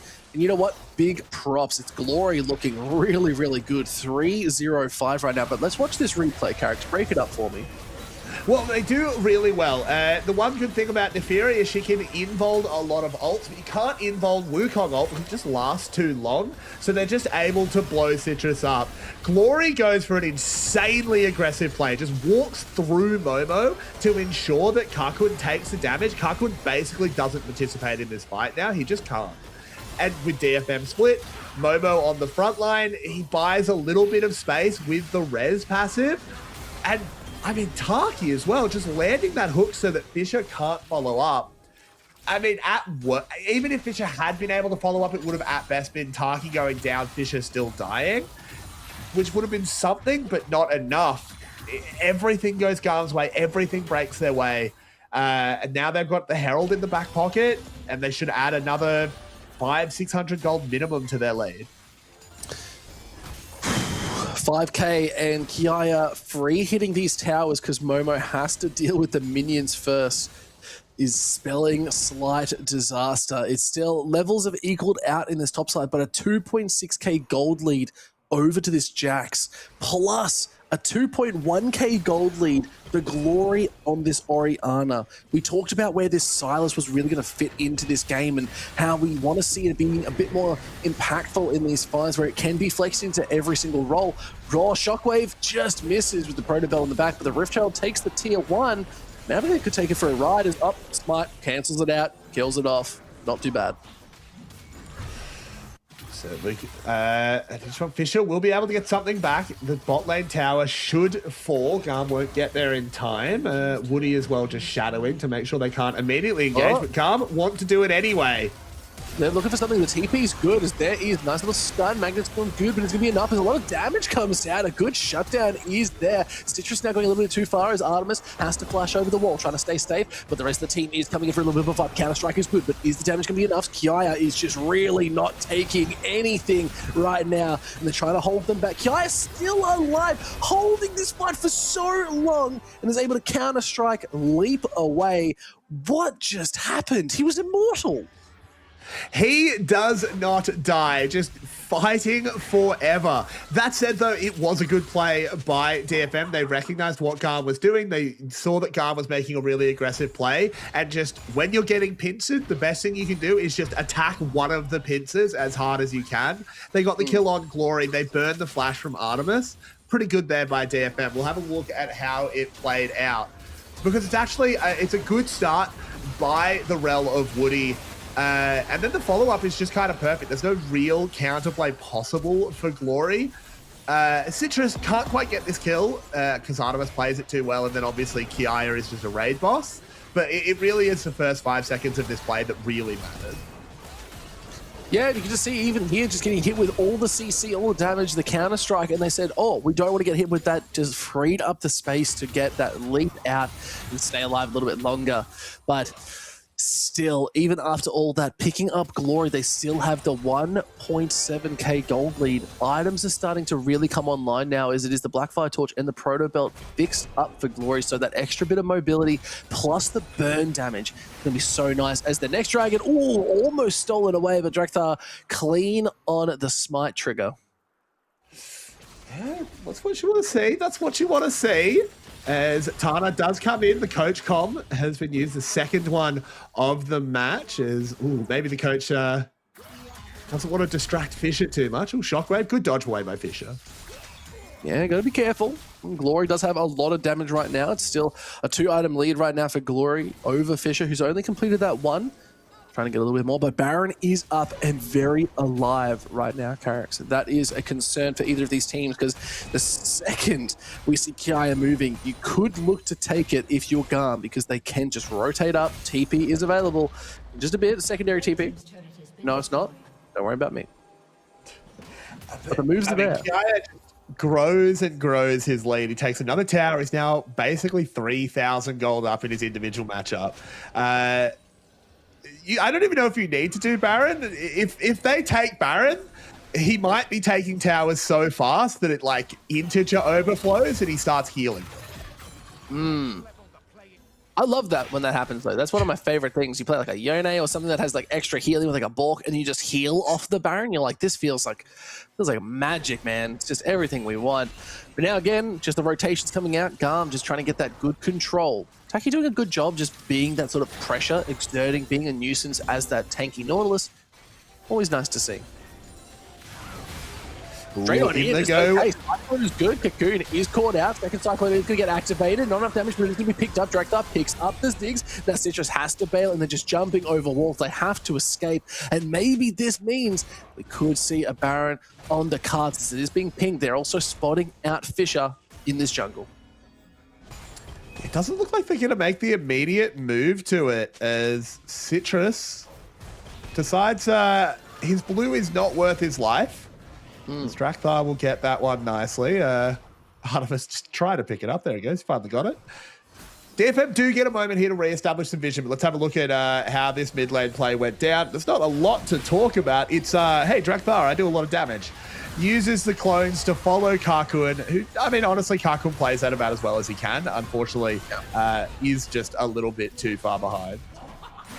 Yeah, once you get caught and you're sent up into the air with that Cyclone, like, Drakthar didn't actually take any damage. That was the scary part, is it was their shield got burst, which is really, really hard to deal with. 4, 1, and 6, Drakthar with 2 items, the Triforce, the Sundered Sky. It's being locked in, and it's just going to get even harder from here, as there is your gold graph. We've got a couple little dips and dives, but it is GAM very comfortably with this lead. 5.4k gold, and they're now trying to solidify this dominance over this topside river, maybe testing out if a dragon is the call. Dragon, 2 minutes away. I mean, that will be an interesting one. I think there will be a fight for it, but Drakthar 2v1, Suit of the Hounds is going to be used to just get out of dodge. Double TPs is going to be used, so looks like the cavalry is coming in. Kiaya is the raid boss. You're going to be very careful, as there is the counter strike now. Taki on the backside looking at Fisher. The damage is good. There's the Mega Photo Bomb. It's a lot of damage for Drakthar. Got to be careful. Failed the splash. He got over. He's alive. He might be able to hold on a little bit more, but Kiaya on this backside is doing so much damage. Not even losing any health. A double. Drakthar survived. Momo couldn't finish it off, and now they just wait out the passive, and they should be able to lock them down. And Glory picks up a double, and GAM looking so fierce in this second game. Yeah, I actually thought that looked okay for DFM right at the start. I thought they had a really good angle when so much mobility was used to jump onto Fisher, but unfortunately it just doesn't work out. The lead is too big, and it will be GAM wearing purple. They slingshot almost up to 9,000 gold. This is the moment I'm sort of talking about. Drakthar, he uses the ult, he zoned back, But when Fisher arrives in the fight, he's going to come around to this back of the red buff and fight Taki. And all of GAM decide that he's the one to kill. So they all jump over. But then I thought there was an angle there where they actually had Drakthar pinned out, but he blocks so much with the clone that he ends up just living in the entire fight. I mean, Kiaya is just a raid boss. He's so big. I think the only criticism I have is I think you should actually kill Momo while his passive is stacked. Let him res, kill him again, and then the passive's on cooldown. I think that's the only very, very slight nitpick, but I don't think it matters. That was a well-played fight by GAM. Yeah, look, nitpicks aside, it's a 9.6k gold lead. It's about to hit 10. Kiaya off on this side is just doing so much damage, and looks like they're chasing a ghost as they don't know who was in this bot side. Big props though. Cocoon is actually doing a good job. 1.4k gold lead for this Zig, so they are doing damage. They are somewhat relevant. They've got the Ludens, they've got the Shadow Flame, teetering on a Rabadons. The only downside is the rest of the team is just so far behind. There's really not much you can do. Kiaya with a 5k gold lead just in top side alone. So Momo may have found their match, but it is only night 2 here of the LCP, so plenty more games to go. But here's Glory. Getting here, depth charge does get used. There's Mega Inferno Bomb, but look at Kiaya doing a little bit more damage. There's a good encore. It hits on 2. The damage is just massive. There's the beautiful Shockwave, and now they're going to be able to dive underneath this tier 3. Kiaya has to be careful. Drakthar jumping forward. Cyclone is available. It is going to be used. Double kill for Kiaya. They're getting the damage off, and this is just the nail in the coffin. Lock's not even in this game here, Carrix, and this is GAM doing a victory march down in this bot side. As long as they can hold on a little bit longer. Taki is low, but it's only their supports. They have to be super careful. But really, at the end of the day, GAM pushing forward. The aggression is good. Woody is trying to be that mountain in the front. Kiaya is low. Stuns are not going to be enough, but it is GAM looking to clean out this game. 27 minutes and 43 seconds. They should be able to lock this one up in a clean 2-0 series against DFM, and then looking for a victory march towards Worlds. Yeah, that was a fantastic performance out of GAM. A swift 2-0. It was never really in doubt. They send themselves up into that 1-0 bracket in Swiss. DFM will have to deal with the 0-1. We will, of course, be finding out where all the matchups for next week will be after tonight's games. But GAM are off to a fantastic start. Yeah, they're looking really good. I think if we're going to get really nitpicky, we're going to start thinking about Worlds being just the worldwide. If we're going to get really, I don't know where that came from. That just came out of nowhere. We're going to get really nitpicky here. Like DFM, they do have a lot to work on. I still think they've got a couple good things in the books. GAM is one of these teams that's very hard to go up against, especially week 1. It's going to be a tall order, but let's talk about GAM for a second. What can they do to clean up their game? I think Drakthar needs to slow down. They're being very aggressive early. They've been caught out maybe one too many times. I understand where their head's at. They want to be a bit more aggressive, but I'm just not seeing how it's helping the team if they're not able to turn it into bigger things. I think they're really banking on those mid-late games to get the win. So I'd like to see them do a little bit more proactivity in the early game around how do we support Drakthar and get the rotations out early. I think Taki had a really good showing in getting up there with the Camille. Let's see it on some other champions too. Yeah, I agree. I think the big criticism I have is they got off to these really early leads, and then in both games, they just kind of randomly fought, outnumbered, and just lost a couple kills. They did it in both games. Citrus got that double kill. I actually think it was Citrus both times on the Kiana. They just invaded the enemy jungle without vision, got caught, completely outnumbered, and lost a fight. Can't do that. Better teams will just punish you for that. If you do that against Team Secret Wales, you just lose the game. Yep. Nah, for sure. And you can even see here, look at the damage dealt to champions. Just look at Kiaya. That is, they're not only Flame Horizon, but they've done almost double that again. So we're looking here at Drakthar getting a beautiful Cyclone in the last game. A beautiful encore with the Shockwave too. There's not really much you can do against that. So I think they're giving most likely the MVP over to Drakthar for being so aggressive. And you know what? We had them as our head-to-head at the start of the day, and it just makes sense. Yeah, look, makes total sense. That is the pick to watch. His Lee Sin in game 1, he was constantly aggressive, constantly finding angles for kicks, and then the Wukong in game 2 was unstoppable. I think he was the only real candidate. He delivered, and Drakthar continues to hold up the GAM jungle heritage high. I think that's also another thing that I want to start seeing out of GAM too. If they want to get to this next step, they want to start contesting the LPL, the LCK, if they want to even start looking at how can we do really good against the LEC, that every region is starting to raise that bar. I want to see strong performances out of every single member on this roster. I think that is something that shouldn't be a big ask. I want to see a little bit more. I want to see Kiaya. Yes, they're looking dominant in this game, but they need to look dominant against all the other outstanding top laners in our league too. Artemis, I think they didn't get the showing that they sort of deserved. They are a fantastic player, but I didn't really see much of them this game. Like, it just felt like their presence was a little bit lackluster. I want to see them all really start to shine, like we're starting to see Drakthar do too. So I want to see everyone be a star on this team. Look, I agree. I think Artemis played majors twice this series. I was saying in the pre-game, this is not something he's done in the past. He's never been a mage player. Obviously, the mage meta has never been as prevalent, but they've been down there. Like, Ziggs is not new. It's never been something Artemis has really played. So I'm willing to say, look, he played a decent Syndra game. He did land some good Scat of the Weeks. The Seraphine, look, some of the ults left a little bit to be desired, though we did just see a pretty good one. But there was a lot of healing and shielding going out. I think he was fine, but I totally agree with you. He does need to step it up a little bit to really be a star.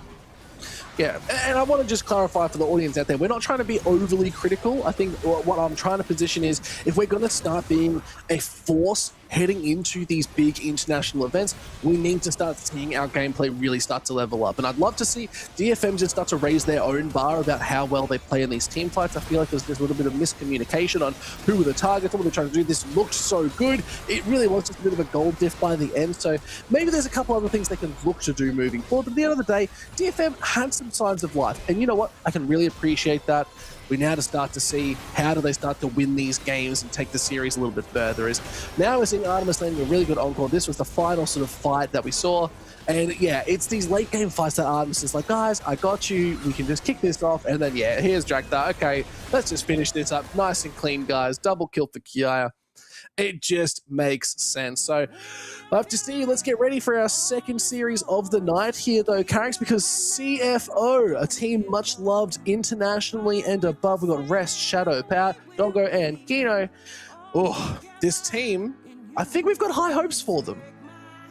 Yeah, I think they were on a big upswing towards the end of last split when they made those big roster moves, bringing in the new players. Didn't quite get over the line towards playoffs, but I think they did well. I'm keen to see what they can do this split, because CFO, you know, they want to regain their spot as kings of the LCP. I can just say one thing, though, right now. If I saw Shadow in that exact stance in like a dark alley, I'd be running. That's turning around. Yeah, I'm turning around. I'm not handling that heat. That's a little bit too much for me. And then Rest, he's just behind you again as you turn around. He's just pointing at you. Man, I'm your bed. He's like, this is not good. The CFO roster scares me so. But no, I think you're right. I think we've got a lot of high hopes for the CFO team. You said at the end of the last split, they were looking good, but now they're up against some big names, as it is Relove DCG just coming off their MSI run. Obviously not too great for them, but this is their chance to start leveling up again. Sometimes just going to Worlds to MSI for the experience is what you actually want. It's to meet these players and start seeing what the level of competition is, and then they can bring that back and say, okay, let's make it work for us. So I'm really keen for this team to really start showing up. I've highlighted this Relove DCG being one of my favorite teams in the league. Florin, Pop9, Hongju, Fang, Xiaoxi. It's a good roster. Yeah, it really is. And there's one matchup in particular we wanted to really dig into, and it is, of course, the top laners. I feel like it's hard to talk about Relove DCG without talking about Florin. Yeah. No, 100%. This is the sort of like their star player on this team. They can carry a game. They can play the supportive tank. They can play a hard, aggressive bruiser. But at the same time, you're up against Rest, someone who has had a name for themselves in the past, is one of these players that can get the job done, that can be aggressive, can make the moves, can be proactive. I'm really excited to see how these top players are going to be very proactive. With Carrick's, I think it's time for a short break. We'll give ourselves a chance to compose ourselves. It's a whole new series. We'll have to see what that's going to look like. So stay tuned. It's CFO versus Real of DCG. We'll be right back.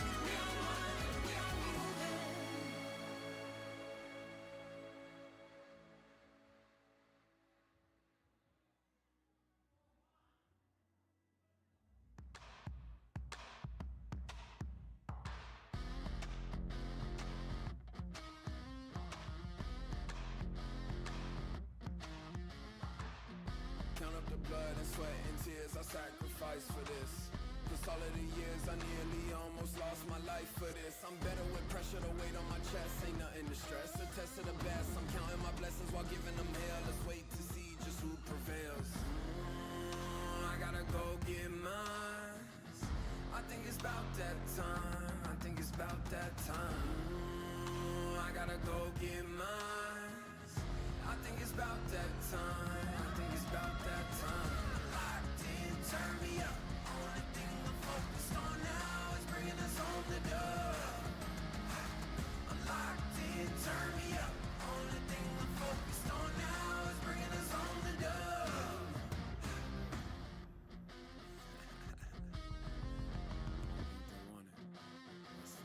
Yeah. Look at the grind. This type of hustle is hard to find. Look at the time. All of my winning is stacking the passion of living the prime. I do not mind it, giving them L's right on their tail. The question is if you gon' pass or fail. I need a ring that blings and shines, full of them diamonds, leaving you blinded. I gotta go get mine. I think it's about that time. I think it's about that time. I gotta go get mine. I think it's about that time. I think it's about that time. Locked in, turn me up. Only thing we're focused on now is bringing us home the dub. I'm locked in, turn me up. Only thing we're focused on now is bringing us home the dub. Locked in, turn me up. Only thing we're focused on now is bringing us home the dub.